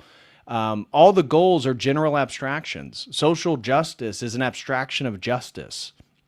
What is justice? Well, we tend to have a grasp on what that concept means. But when you add, a modifier like social justice, well, what's that mean? Well, it has nothing to do with justice. Oh, you know what drives me crazy when they pull up St. Basil's social justice? Just go look up. Actually, use AI. I dare you. Use AI to be like, does St. Basil's on social justice have anything to do with the modern conception of social justice? So notice. To even assume that, you have to be retarded. Oh, it's so stupid. So here's another thing, too, the distinction between the ancient and modern. Those words don't mean the same thing. So what does every heretic do? They start with their first principles and they read them back into history. Well, Jesus was a socialist, didn't you know? I'm like, yeah, I forgot about that. That Jesus was actually a time traveler. He built a quantum time machine, studied just like they say that he studied under the Buddha in India. He actually studied in the Enlightenment under Karl Marx. went back and then stop me if you've heard this story. He then teaches his apostle, Das Kapital and these different Communist Manifesto and the manuscripts. And the apostles write what's known as the Lost Gospel, according to the apostle and evangelist Karl Marx. And well, it got lost, but thank God we dug it up and we got magic glasses to actually read these things. And it turns out, yes. Were they Talmudic or Kabbalistic glasses? Yeah. Were they? Exactly.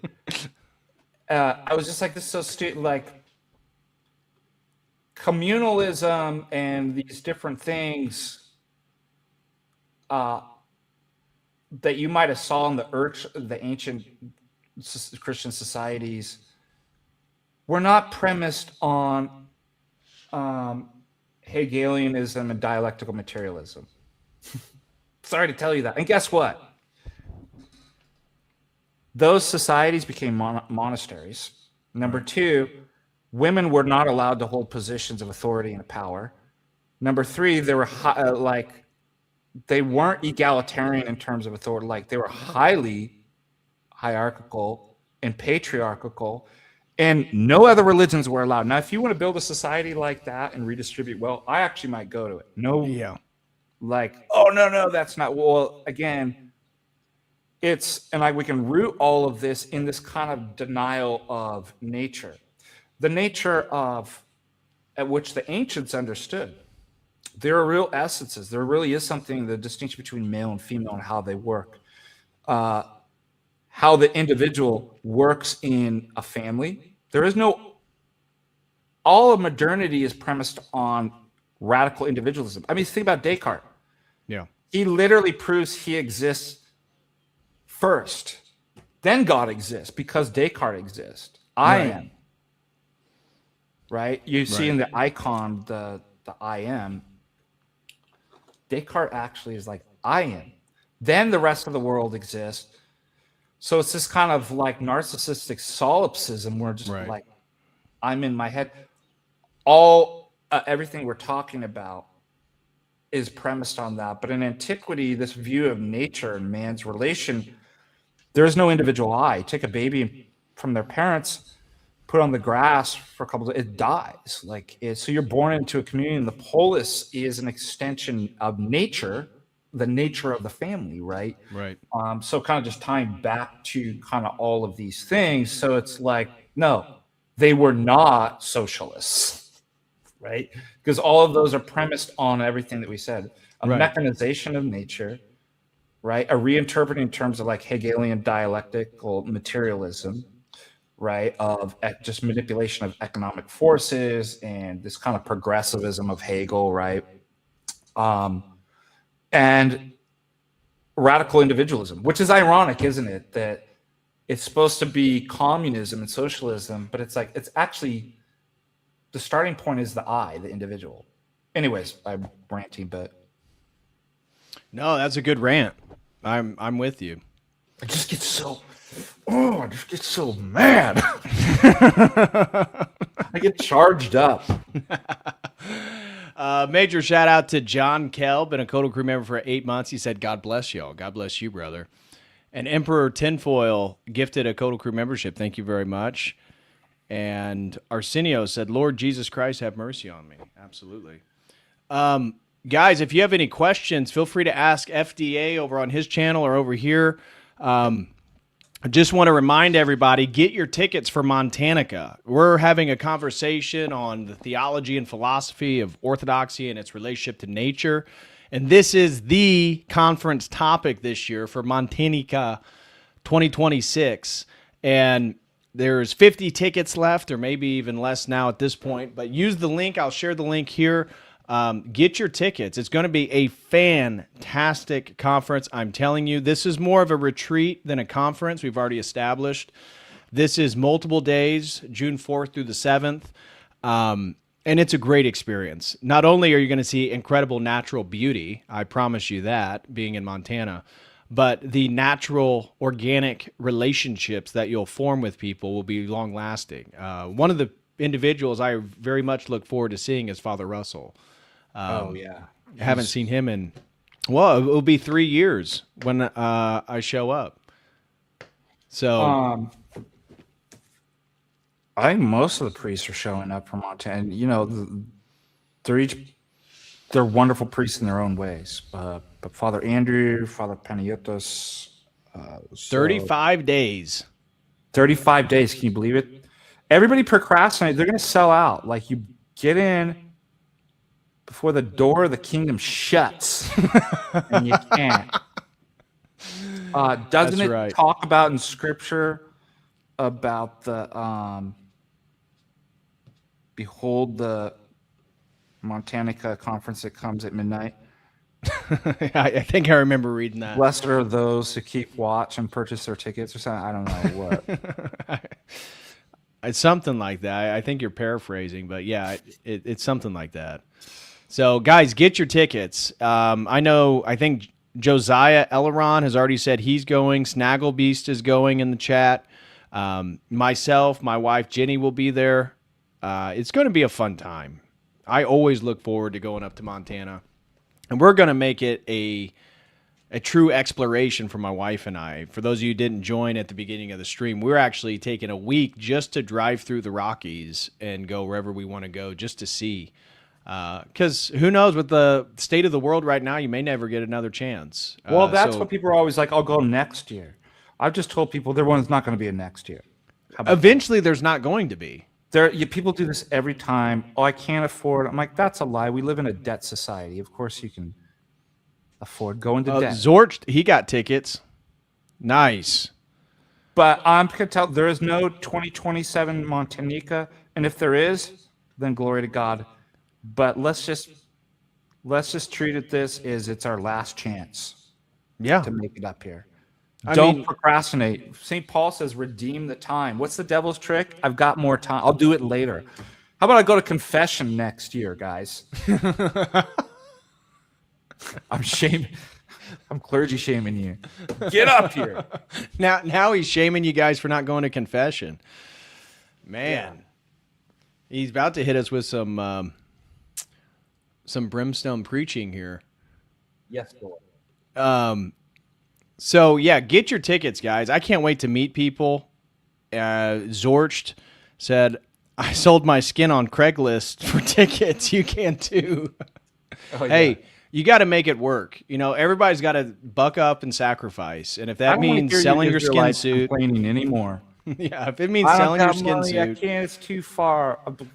I can tell what the problem is. It's this, right? Get up here. Make it happen. That's right. That's right. Or down here if you're from Canada, bud. There's not much. Said it I grows was just back. thinking there's not many people above us. I guess you're coming from Alaska or Canada. Are there any? Did you see any Canadian tickets this year? Any Canadian purchases? Yes.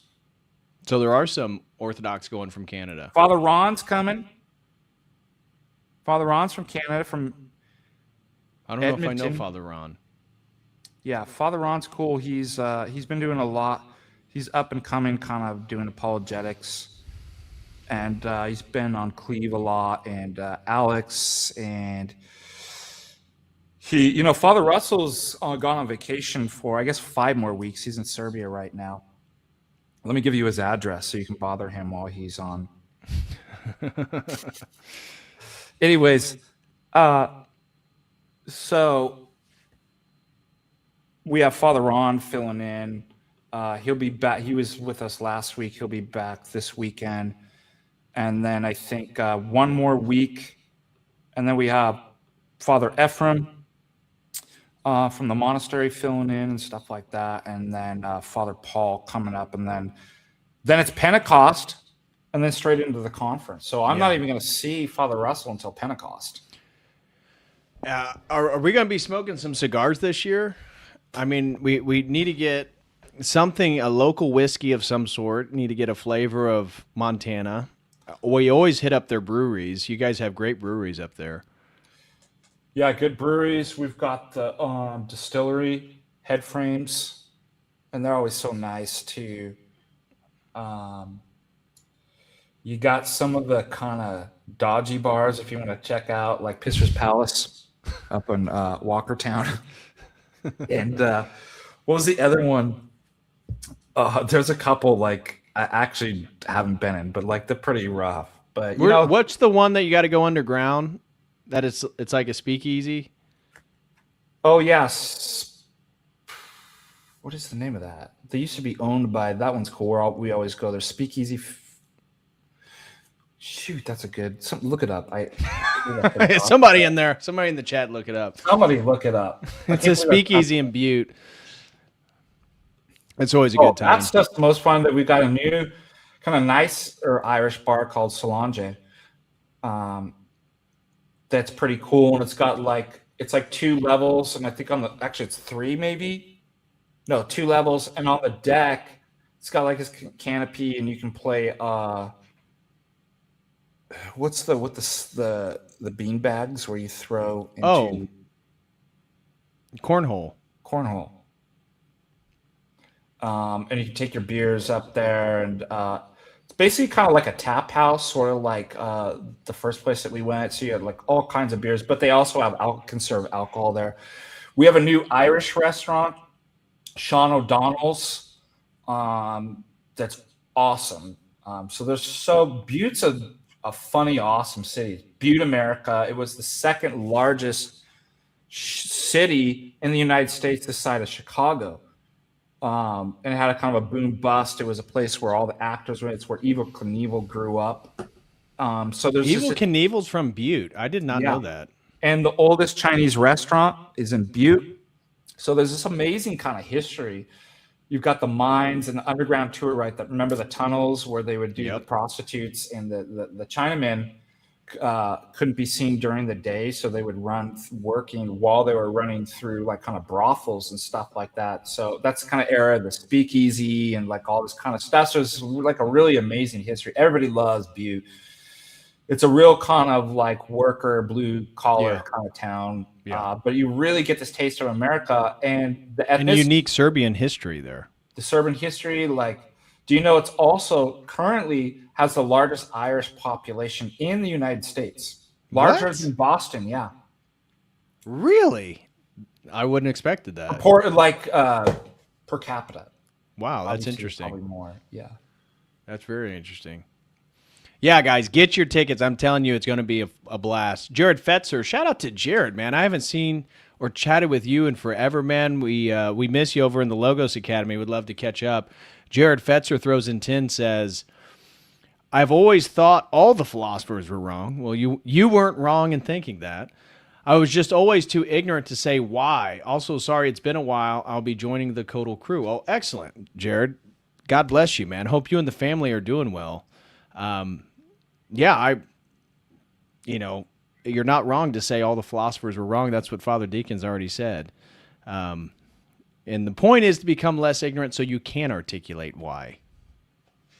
But thank you so much, brother. Right. Like the way they're thinking about stuff, like that's important too. So not just to understand the historical context and influence, but like those questions are important questions. Yeah. Does anybody have any more questions or comments before we wrap up here? Again, the real point of today's stream is just to give you a taste of what MontaNIka is going to be like this year, talking about orthodoxy and nature. I'm telling you, it's going to be an incredible experience. If you're in the area, if you have the opportunity, do it. You don't know if you'll be able to go again next year or the year after. If you can, then it's a blessing. If not, don't miss out on your opportunity. Make 2026, especially with global chaos. Who knows where the world's going to be by the fall? I mean, my gosh, the news cycle spins so fast. Who knows where we're going to be in the future? So make sure to get your tickets. Yeah. And what else was I going to say about? Yeah, we have, keep in mind too, people asked me last year because it's getting so big. Yeah. We should say there's going to be about 200 people there. So this is the biggest MontaNIka yet. It's going to be packed. There were some proposals about moving it to like a hotel conference center in Butte. And I took a couple days to think about it, and then I turned it down with what I was talking to the board and some of the workers of the conference. And the reason why is it would lose the ethos of the church. Yep. Our church is Holy Trinity. Yep. In Butte, Montana, is 127 years old. Yep. Founded by Saint Sebastian of America, as somebody pointed out. Our first Serbian, and consecrated by Saint Tikhon the Enlightener. And there's this just amazing story of him coming from San Francisco, and by train, the farthest you get was Boise. Now, Boise, if you drive from Boise, that's like a 7-hour drive to Butte, because it's down at the larger kind of. He hiked it. He hiked over the Continental Divide with like a 40-pound gospel book. Came there, founded that parish. All the people working in the mines came in, and they raised the funds in 3 days, because they pulled all the gold out of their pockets and threw it on the ground. And Saint Sebastian was like, well, no, that's your livelihood. He says, no, because we don't know any time we go into those mines, we could die. And we die with that money in our pocket that we didn't serve God in his church. We're going to be held accountable on Judgment Day. So they poured on, the funds were raised in 3 days, and that church was built. So there's this real kind of history. I mean, that's old. Who would have thought out in the middle of nowhere, Montana, that you have a story like this with two saints? So I definitely would rather cap it at 200 and not move it. Right. Because there's something you shouldn't move it. Yeah. It would change the vibe. The fact you can do liturgy and then go straight from liturgy to fellowship to the conference. Yeah. No, it's ideal. Has the repairs on the iconography in Holy Trinity already been finished? Yep. Shane Swenson finished that last year. He was finishing, I think, soon after last year's conference, he finished it up. So we're going to miss Shane. I always liked the last 2 years he was with us, but that was a cool addition to have him there and see people seeing. And it's going to blow your mind that it's all finished, and we've got the new chandelier, and it's pretty impressive. I'm excited. Snaggleby's COTEL crew member for 26 months. God bless you, brother. He says, God bless FDA and DPH. I can't wait to meet again in just over a month. God bless you all. Snagglebeast was at the conference in Florida. He was with Josiah. So I don't know if you spoke with him, but I had a couple quality conversations with Josiah and Snagglebeast. So you may have, again, if you remember, you probably remember when you meet him in person. You've already met in Florida. But shout out to you, Snagglebeast. God bless you, brother. And looking forward to meeting up again. So anything you want to... Go ahead. Go ahead. I was just going to say, is there anything else you want to promote or tell people about before we wrap up here? So this has come up before, too. Somebody in my chat, they said, am I on the Gregorian calendar? No Orthodox are on the Gregorian calendar. You know that? Yes. We have two calendars. We're on the Julian. So the question is, are you on the Julian or the revised Julian? Right. But somebody asked me this the other day. And I just want to point that out. They said Gregorian, and they're asking, no Orthodox anywhere on the Gregorian. That's the West. That's Latins and Protestants and stuff like that. All Orthodox are on the Julian, so it just depends on your old calendar, right? You're on the Julian. If you're on the new calendar, you're called revised Julian. Right. It doesn't matter because Pentecost is on the same day. So somebody's asking in the chat. So it doesn't. We don't have different Easters, right, between old and new calendar. They're called fixed feasts, right? Yeah. And we have several of them. Anyways, I just thought I'd answer that. No, why? Because this would become a problem. This is why we choose after the week after Pentecost. Why? Everybody celebrates Pentecost in the Orthodoxy on the same day. And the week after Pentecost is a feast week means you're not allowed to fast. So what perfect place, and that's, whereas we put in another time or something like that, we may deal with issues between old and new calendar. What we've, you see that we are on the old calendar as Serbians. What about, like, for example, Thanksgiving? All the new calendar people are fasting by Thanksgiving, right? Because of the nativity fast, right? So anyways, all that, I don't mean to spurg out on it, but like, it's important that we want everybody feasting together with us. So that was another reason why we chose the week after Pentecost. But good question. I don't mean to bust people's chops on that, but it's important that we No, go ahead, rake them over the coals. Just because they get a Or little we calendar don't issue, a little nomenclature, they refer to it as Georgian. FDA's got to stomp on their face. I mean, my Yeah, gosh, exactly. dude, we He's just so had mean. Pascha. By the way, it was funny. I saw somebody in your chat got booted. Thank God for our mods. A lot of your mods are my mods. Yeah, My mod is your mod. Your mod is my mod. From Indiana to the Montanas. You like my song? that's pretty good. Yeah, Father Turbo's doing a mental health conference like he couldn't. But most of you aren't in the. I talked to him about that.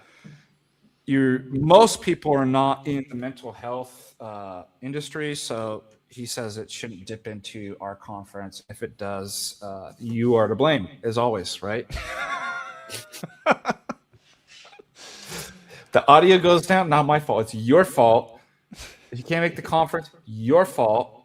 But anyways, Is that what you do? You just chastise your chat for causing all your audio problems? Yeah. Well, I single people out. I don't throw everybody under the bus. Like, I just randomly pick some. Like, that guy looks like a guy that needs to be chastised right there.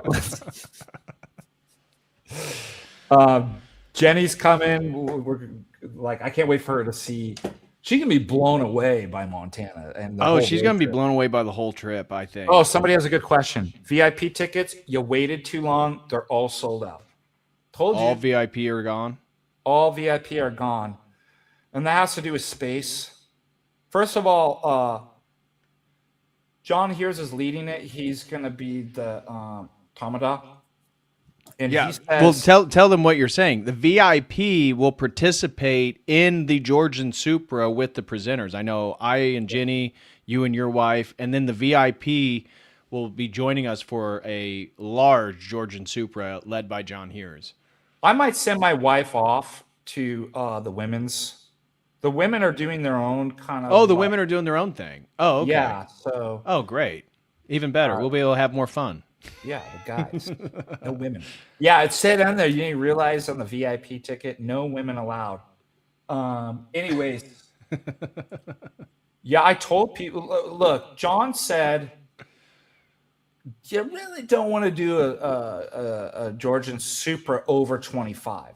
When we did in Florida, that was about as big as he says you can do it. It starts to break apart. So, I mean, if you think about it, we have, what is it? Count on there, 7 or 8 speakers. There is 1, 2, 3, 4, 5, 6, 7 speakers. 7 speakers. We're obviously going to have Father Russell. Not every priest can. I just don't have room. There's going to be a lot of clergy here. Father Peter Hears might make it too. Oh, really? Yeah. Oh, awesome. I guilt tripped him into. I'm like, your brother. I'm like, look at your brother. Why is your brother outdoing you, Father? And so Father Julian and Father Valentin from Texas, our Romanian priests, are coming. Father Sebastian Kafi, Father Ron, Father Nickel. Like, there's a lot. Father David from Boise. I think he's coming too. That's right. Yeah, Father David, because I know that's Michael's parish, and yes. I know a handful of guys go every year from there. Oh yeah, there's a huge group coming from Boise. I can see on the ticket. So anyway, so let's do Father Russell. That's 8. We have to have a couple servers. We do have Pantalemon, who is going to give us a brief introduction before we start about where the monastery is at. He's currently in Serbia, and the good news of it becoming a Matokia under both Bishop Maxim, but under the spiritual guidance of Hillandar Monastery and Abbot Methodius. That's awesome. So, yeah, we'll probably have a lot of the potential monks being here already. Did they agree that it's English-speaking monastery? Yes, it has to be glory English God.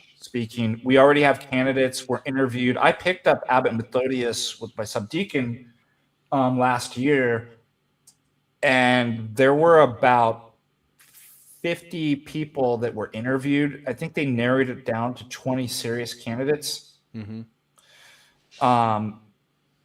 A lot of them have gone into monasteries right now until we get them.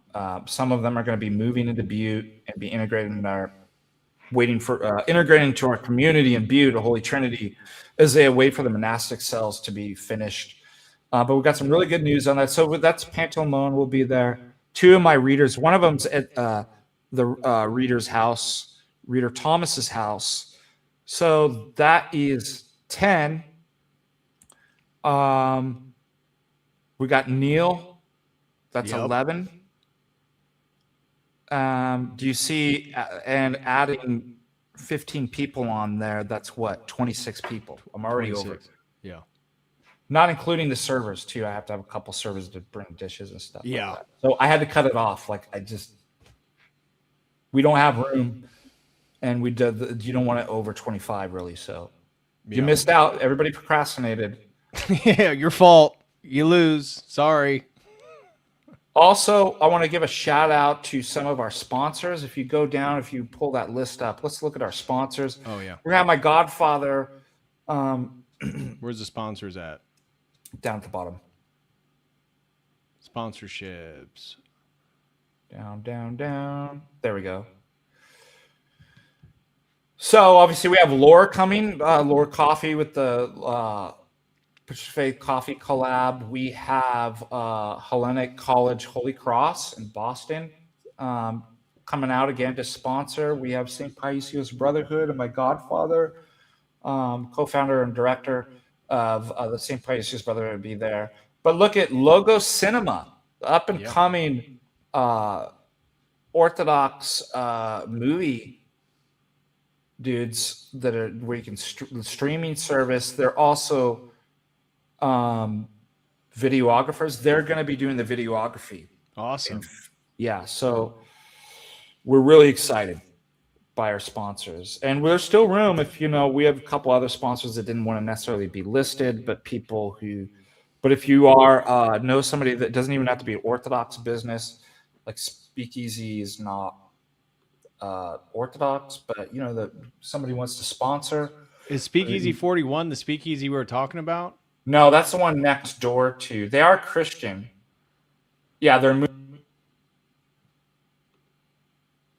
What just happened? Did you just mute yourself?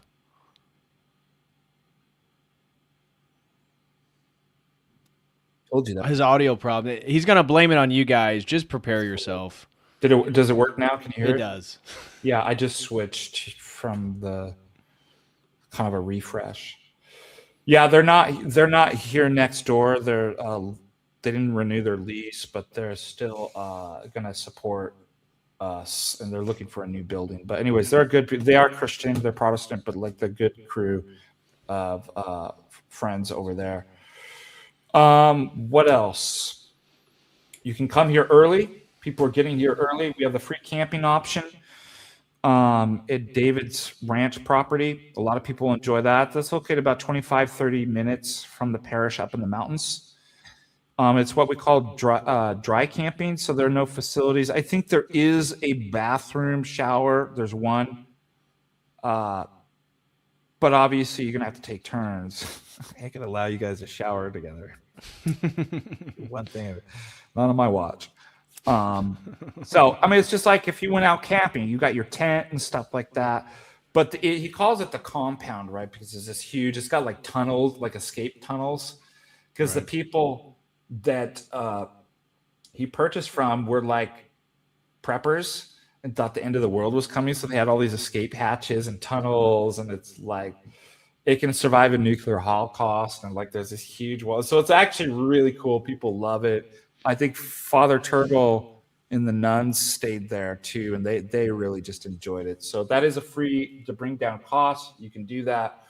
I know a lot of people are doing Airbnbs. Also, don't forget our partner hotel, Butte Plaza Inn, Best Western there, is giving us, if you purchase the ticket, you get a discounted link. You get a link to a discount where it's only $115 a night. It's totally remodeled. It's actually a really nice hotel. It's really close to the parish. And, prices in the summertime go up. Like right now, the rooms are probably around 176, 180. So you're already getting a discount from that 115. As we get closer, they'll go up to 200. And that's not just Montana. That's everywhere. If you've ever looked at. Yeah. Well, especially that part of the country during the summer, that's when everybody's there for tourist stuff, to travel. It is the best time to be in that part of the country because everything's blooming. Everything is beautiful. So, yeah, the price of the rooms are going to go up closer to the event. You got 35 days. Make the decision now. Get your ticket. Get your plane and your travel set up. If you're in driving distance, there's no excuse. If you're in driving distance, you got to go. If you got to fly, TSA is a very unfortunate factor in the whole traveling thing. My wife and I got to fly to Denver. Gosh, is flying not one of the most irritating activities you can participate in now? I actually like flying in the air. I don't like the process of going through airlines and TSA and all that. Yes, that's what I mean. Just that the process is so irritating. I got groped last time I went to Texas to work on the debate course with Andrew Wilson. On the way back out of Dallas, they groped the crap out of my crotch. Apparently, you go through the little scan. You got to stand like this. Yeah. I don't know why, but there was red on my crotch. Like when it shows like I don't know, heated. I don't even know what they're scanning. And the guy's like, "Oh, well, we have to frisk you." And I was like, "Okay." And they don't hold back. And no. I looked over and one of the TSA guys was looking and we made eye contact and he's like, like looks away in shame. It's like, bro, this is your man. Get your mans, bro. He's it's funny they'll use their backhand like it's like so it's. Oh yeah, but he's like up in your junk. It's ridiculous. Yeah, it's really frustrating to fly. Like that's why in July we're gonna drive back to California. We have some stuff to obviously get out of storage and bring back up. Boxes of books, and lots of other stuff. But books are such a hassle to travel with. They take up like moving. Like whenever you move to a new location, if you have a ginormous library, it's so cumbersome. Yep. It's how long I've been up here? 6 years, and I still don't. I probably only have half my books that I. Yeah, it's funny. I always want to go back. I'm like, oh, that's where I was looking for that one the other day. That's funny. I don't know how you do it though. You've been in Montana how many years? 6? 6 years. 6 years. Like, how are you living without all the rest of your books? Well, I kind of prioritized. Like, I'm like, these I use the most. But occasionally a book comes up. I'm trying to find a reference. Something, like the other day, what was it? It was, it wasn't Thucydides. It was like some ancient, it was it Herodotus? I think it was looking, we all have this experience, right? Everybody knows what I'm talking about. Like, my God, where's my Herodotus? Anyways, I don't even know how it came up, but I was like looking for something, and then I realized, Herodotus. And I left it because I'm like, when am I going to need Herodotus up in Montana? Well,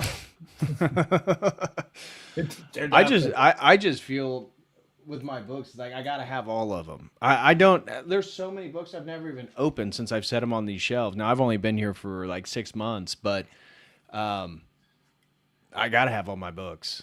It's like It's like a piece of the research. I use it for content creation for me. So, but I'm sure you have so many freaking philosophy books that, yeah, many of them you never even use. Snaggleby said Denver is also the worst airport in the nation. LAX is a close Absolutely. second. It's true. 100%. It's true. It's demonically. There's a demonic spirit in Denver.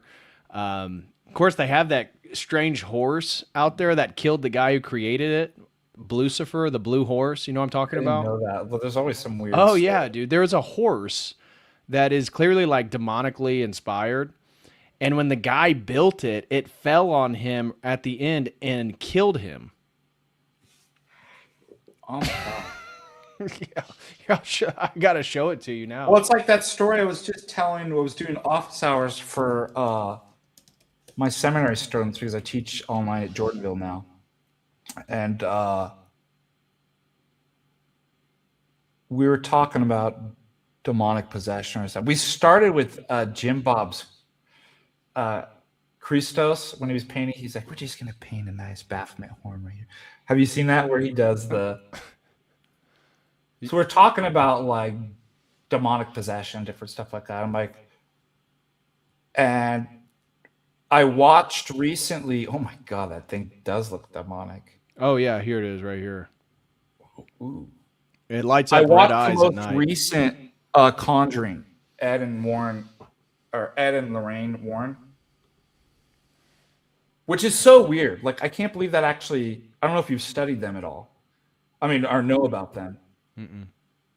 So they were like in the 60s and 70s, I think. They were like this parapsychic, paranormal kind of group, but they were Roman Catholic. But the Roman Catholic Church basically let them as laity get involved in all this like demon possession, exorcism, like do it by themselves. And I'm like, that's crazy. Could you ever imagine the Orthodox? Oh yeah, I want to do a demon possession and get involved in the occult and paranormal, but they let them do it. And there's some really weird kind of stuff, but they have a whole series, right, of movies called The Conjuring. Oh yeah. And they have that doll. Yeah. That what was she called? She looked like a creepy Raggedy Ann doll that was possessed. It was real, like it actually was possessed. Anyways, they'd since passed on, and some guy, some YouTuber or something like that, purchased it and took it out of the box, and he died like a crazy, mysterious death. And I'm like, you don't open that stuff. Don't touch it. Wow. Anyways, now we got that. We got help me out in the chat, guys. What's the name of the doll? The creepy... Annabelle? Annabelle, thank you. So we got Annabelle. We got the Denver horse. Well, then you have the military tunnels underneath Denver Airport, right? There's all these theories about an entire underground city under Denver Airport. They have weird murals in the Denver Airport that seem to pick like the apocalypse. And so, and God help you if you live in Denver. What an awful city. I don't know. It's such like California. It's such a beautiful state. And just like Illinois, where one city dictates the politics of the entire state. And the other Denver thing just too runs is Colorado. like what's always been good about Colorado's scheme. Do you know how far? Like they're in like this flat plateau, Denver. The mountains are like super far away. I think that if you drove like it's over an hour and a half. I heard they have a speed train that can get to one of the resorts, but I'm like, you're not even close to like ski resorts. Like that was the only kind of upshot about Colorado. It's like like Aspen and Vail. Yeah, it's just in a flat area, and the mountains are super far. We can't even see the kind of the distance, and I'm just like, yuck, it's a gross city. I don't like it. No, I'm not a fan of Denver per se, but I am excited to explore the natural beauty of Colorado with Jenny. That will be... No, you will find, you'll do Colorado. I was thinking where I was going to reach out to Jim Bob and see, I don't know what city him and Meg Bob live in, but maybe we can drive by and grab lunch or something to see. Yeah, and there's another person I should roast. That guy every year. Who, Jim Bob? Yeah, I should roast shame his him. ass. He deserves it. He deserves it. He's a stinky Give me some vocab words. He's a stinky, Lazy, lazy, uncreative, uncreative, who's gonna backstabbing. backstabbing, slippery, snaky silver tongue.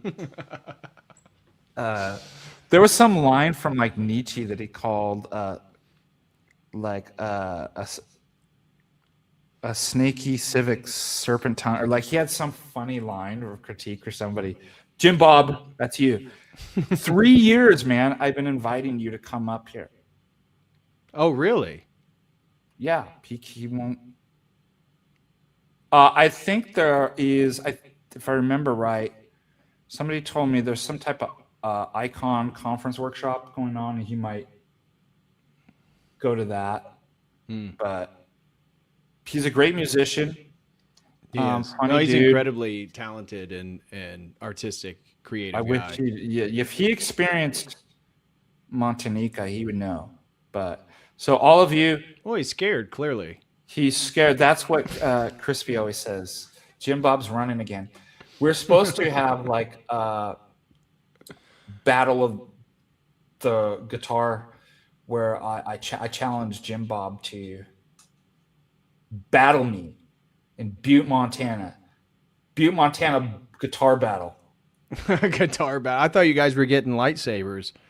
Yeah, that's right. We'll do that Like after we like have the LARPers with the plastic lightsabers and that go Yeah. ching when you hit them. I thought that's what you guys were up to. Forgive me, I don't know where I got that. Questions, guys, before we've been going for Texas Nevsky says Jim Bob is a great supine protoplasmic invertebrate jelly. Exactly, dude. Silver Gosh, tongue. his Has a ancestor silver- really is has that bacteria. Civic silver tongue in there, right? He's probably he's a city boy, dude. That's what Menace said, "Call him a nasty little gibbon." Yeah. That's a good one. That's a good one. Menace to sobriety. That's a great name too. Yeah, Menace to sobriety. that's great. I love some of the names we get up in here. Nasty little gibbon. That's a good one. Let's see. Any questions before we head out, guys? Yeah, you guys got any last questions or comments you want us to address? Jim Bob. By the way, we do have our own socialism here in Montana. So for all you woke leftoids, we have a socialist coffee shop where you can get your own Marxiato with soy milk. Well, my Marxiato, double shot of Marxiato, anti-cappuccino. Oh, we have anti-cappuccinos for sale.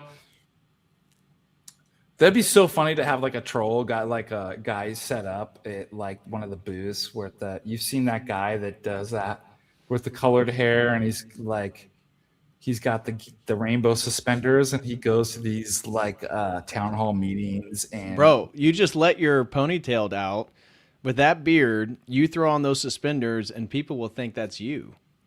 Yes, and we'll go around and we'll do live streams. I came up with this idea. It was you need to get like the Google glasses or something where you can record live stream while you engage with people. So fun. I've thought about that, stepping up my game. I know everybody hates me, and my subscriber will always be set below 17K. That's all right. Not of this world, brother. Anyway, so I was like, but if I really wanted to step up my game and get a lot of subscribers and build my brand, Yeah, I could do like bar debates. It's like bum fights, but it's like bum fights back in the day. Now, of course, I was telling my wife this after I had a couple drinks. We were out for a birthday dinner. She's like, "That's the worst idea." I'm like, "No, everybody's gonna love it." Like, look at this idiot, right? Because I had this conversation with this Democrat, like he was at the bar. Like we stopped by the bar before we were early for dinner, so we went to the bar next door, and he's like, "Hi, I'm so and so, and we're having a political fundraiser here." I'm like, "Oh, really? Oh, are you?" I'm like, "Well, I'm Dr. Sorman. I'm a professor at the University of a professor of logic down there at the University of Science." I should have done the Norm Macdonald professor of logic on him. And he was like, "Oh, well, that's my district." He's like, "Do you vote?" And I'm like, "Oh, I know for you, I've already been on my stream. I've told the story, but it's so funny." I was like, "It's kind of complicated." I'm like, ugh. I said, let me put it this way. I said, all your political starting points, human being rights, all that, I'm going to deny every single one of them. I said, so it's going to be a really hard having a conversation. I said, I'm not even in the sphere that we can talk about normie politics. I said, in fact, I'm a Byzantine monarchist, and I probably lean pretty authoritarian because I'm sick of people like you and other people. And he was like, that's the most amazing. Like, he just couldn't believe it. He's like, that's the most amazing answer I've ever heard. He's like, well, that gets you out of political conversation. I'm like, yeah. I'm like, what are we going to talk about? Trump? Like, Trump did that. I'm like, all the stupid normie. Anyways, I'd got this idea where I was like, oh man, this would be really fun to stream this. And then my wife, I can see that. You walk into one of those speakeasies in Butte or Helena, and you ask, hey, can you guys have justification for your epistemological presuppositions? And all of a sudden a Pabst Blue Ribbon just flies across the room and hits you right in the face. Yeah, that's exactly. I wouldn't try that in Butte. But when the first time I went to Florida to the conference, I tried to get Jay to do this. I'm like, Jay, we'll do like street debates. And he's like, I'm not interested. I'm like, I wasn't asking, Jay. I'm like, we're doing street debates at the bar. Yeah. Now he doesn't drink. Right. He doesn't even like those settings. That's why he was actually actually a bad idea sounded really good to me. And it sounded like totally absolute hell for Jay. He doesn't want to go anywhere near that. No. Anyways, it was the same with my wife, who was just like, that's the worst idea. We have to live with these people. I live in a town with 30,000 people. I'm the only clergyman. I'm the resident clergy member of Helena. I'm the only clergy member in the entire Orthodox world that lives in Helena. There is nobody else. Oh, God help him. God help him. And I'm the Carroll College professor. Everybody knows me. It's a small town. It's like, I can't actually do that. I do have to live with these people. They would love then your LGBTQ suspenders. Yeah, they would love. Yeah, exactly. Anyways, so, but maybe we'll do it in Butte. Maybe we'll see what happens in Butte, because I don't live in Butte. I just serve there Sundays. There you go. But they still know me. I can't really do it. But anyways, doesn't that sound fun? Who knows what's going to happen? Oh, what a shame. FDA's a local celebrity in Montana, rubbing it in all of our faces. Yeah. Hey, come to my event, guys. And then what we're going to do, for this year, I invested a lot of money. I bought all of you khaki pants and polos, and we're going to march it down to the Capitol. Oh, gosh. Ortho Proud Boys? Well, we got new funding from the That's not going to help the reputation of the event. No, but we got new funding. One of our new sponsors is Southern Poverty Law Center this year. So yeah, I figured we might as well just keep the trend going. I thought this year MontaNIka was just a honeypot to try to get all the Orthodox nationalists and rake them all up and allow the FBI to wrangle them. Yeah, that's right. But what we will, because we could have some feds there. I'm still slightly convinced the first year that one kid was a fed. Never get over that. For those of you who don't know, we are. It's the first. So this is the first MontaNIka. This is at Carroll College. It's me, Jay, Father Deacon, and Michael Witkoff as the speakers. And the first speaker goes. I think it was FDA. Were you the first speaker, or was it Witkoff? Maybe it was Witkoff. Wyckoff, I think. And he ends his speech and we begin Q&A. And this one guy. No, he was doing Q&A on mine. It was after Oh, so mine. it was on yours then. That was what I had in my mind. It was in your speech. I told people, and it falls for these conferences too. First of all, be on your best behavior. You can't. I know a lot of people like guns. We love guns up here, but I have a rule for like legal and safety issues. If you're going to be drinking, you need to keep your guns. Like, don't bring them on the premises and stuff like that, because there are laws. Number two, no unofficial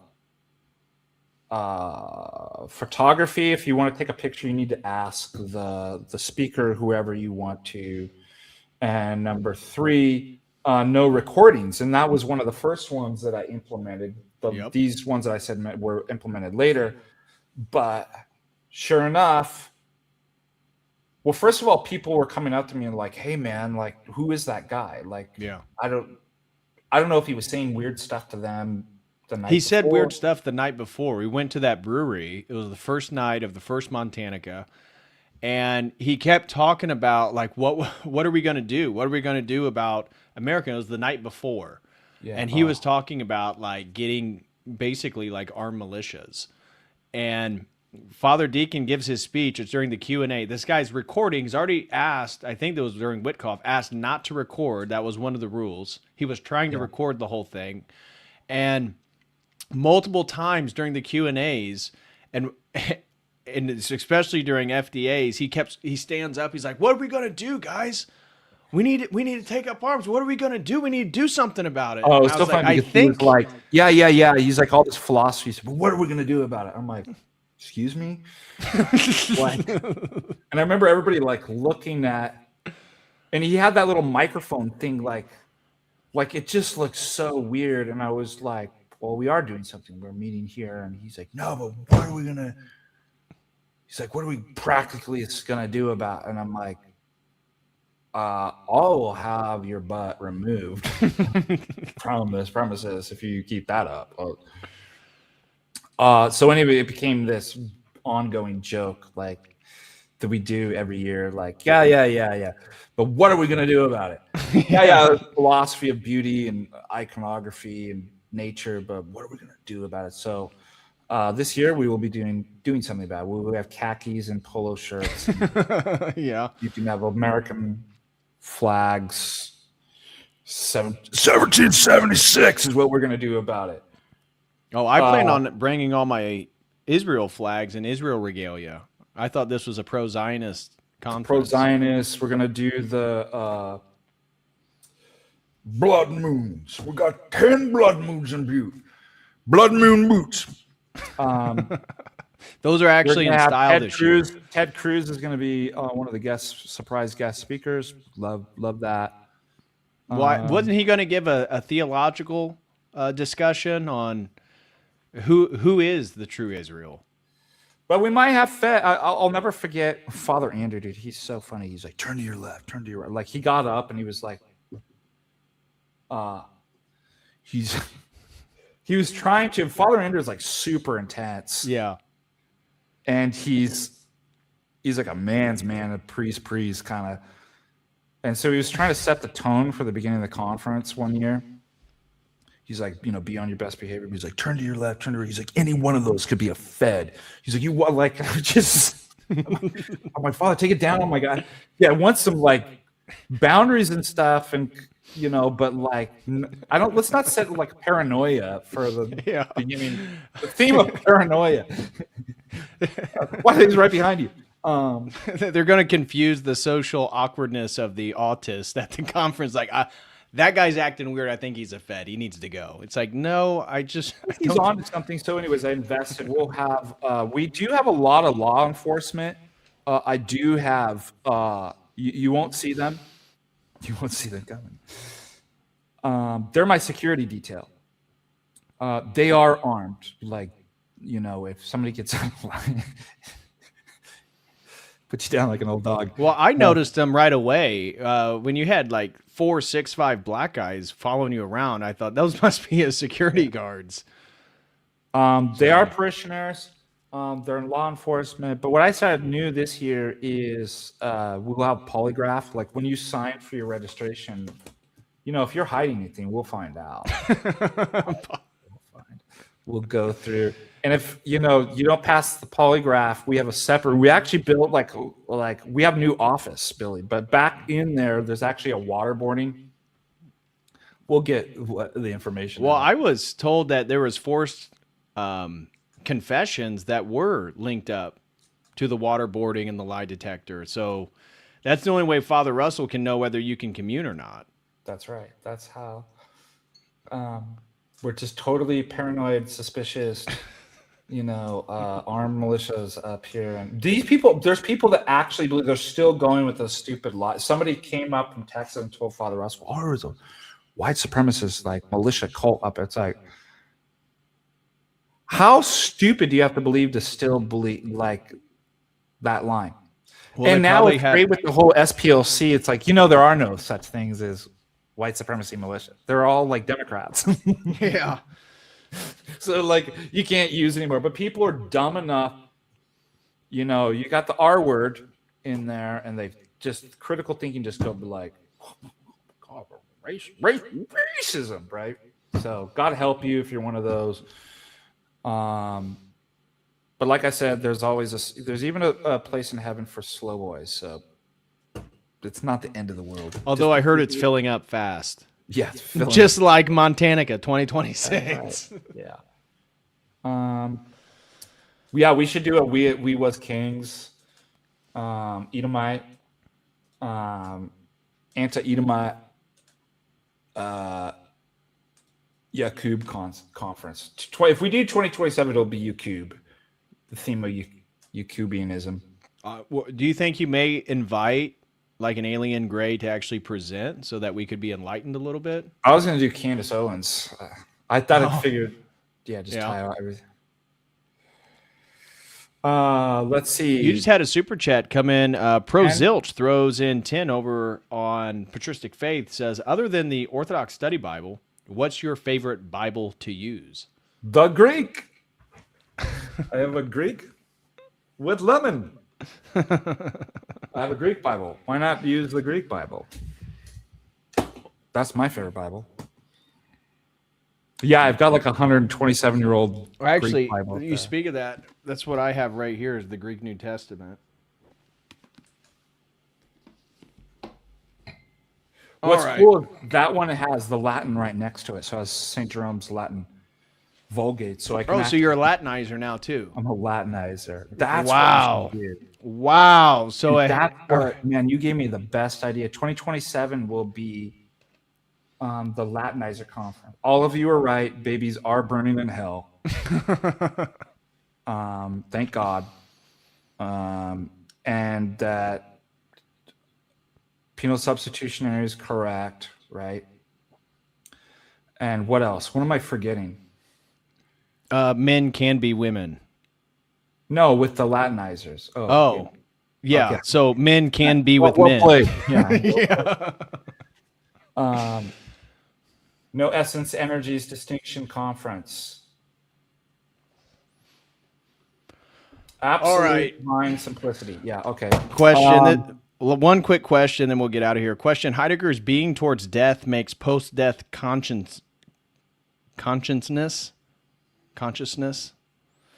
impossible. Wrong. Ask the Heideggerian scholar. He'll be up here on the. Well, I don't think Heidegger believed in, but like we do have a being towards death, and it affects the way that we be when we know that we'll be no longer. Like, so I don't think that necessarily implies there's no consciousness after. Well, and Heidegger's views really changed toward the end of his life. Once right before he died, there's rumors that he converted to Catholicism. He was buried, I think, in a Catholic cemetery. Well, at least it wasn't Judaism.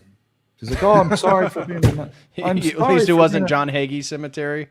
Yeah, I'm sorry for being a Nazi, but he did a. No, you didn't know this. The Lost History of Heidegger. He did a Kanye. right? Yeah. Remember Kanye like came out with this song, and then he's like kissing the rabbi's feet, and it was like, "I'm so sorry." You never saw that? Mm-mm. Weird world. If we went back into time and you found me in 1996, let's see what I look like in 1996. You found me in 1996. I'm not pulling that one up. And you told me, yeah, let's do that one right there. Oh yeah. That there was a black rapper that was Nazi singing his song. I'd just be like, what are you talking about? If you try to explain what 2026 looks like 30 years ago to somebody, do you think they believe anything you're saying? No. One, I think they'd be entirely surprised by the lack of progress. Yeah. Isn't that funny when you watch the movies? It's like, Think of the Jetsons. Wasn't the first Jetson in like the into the 50s, early 60s? yeah, we're supposed to be flying around in spaceships, like on our own Mormon space planet. Well, you will get your Tesla robot though. Thank God for that. And then Anyway, for everybody out there, you can then get it customized and make it a sex bot as well that also does dishes and cleans the house. and that's progress, guys. That's progress. Yeah, that's where we're at. That's progress. Oh, and then instead of thinking, you can just put it all into an AI. Nice. All right, guys. Smash that like. Thank you all very much for being here. Get your tickets for MontaNIka. I look forward to meeting anybody who got the tickets to see you guys in about 35 days. So I'm looking forward to it. I know Father Deacon's looking forward to it. And hopefully you guys are looking forward to it as well. So I will be back with another stream on Kosovo. I'm doing research on. It's a deep dive into the history of Kosovo and Serbian Orthodox persecution in Kosovo. So hopefully I can get all that together and do that Friday. May do a Logos news stream tomorrow. We'll see. Not a bunch of interesting stuff to really talk about in the news as of late. Turns out life's really boring right now. We're not going to be talking about it. Well, my gosh, it's like dopamine fatigue, like dopamine overload. Yeah. You have like Iran war, global energy crisis, Ukraine taxed the military factory of Russia. It's like everything was happening, like boom, boom, boom, boom, boom, huge events. Yeah, we're now in the lull, the dopamine lull. Yeah, everybody's preparing for summer. All right. God bless you all. Oh, one more thing. Yeah, go ahead. Christ has risen. Truly he is risen. Trampling down death by death, and upon those in the tombs, bestowing life. All right, guys. Love you all. Thank you all very much. Hope you have a wonderful rest of your Wednesday. FDA, if you guys don't, go subscribe to Patristic Faith. Patristic Faith. I know. And vice versa, those on Patristic Faith, go over to Church of the Eternal Logos and subscribe. Absolutely. And, yeah. If you don't, technically, now I don't make the rules, but technically you're gay. So why are you gay? Yeah. Exactly. Shame them. Yeah. So be a heterosexual and subscribe to our channels. I will see you all potentially tomorrow, if not Friday. So God bless you all. Christ is risen, and I'll see you in the next one. As always, until then, God bless.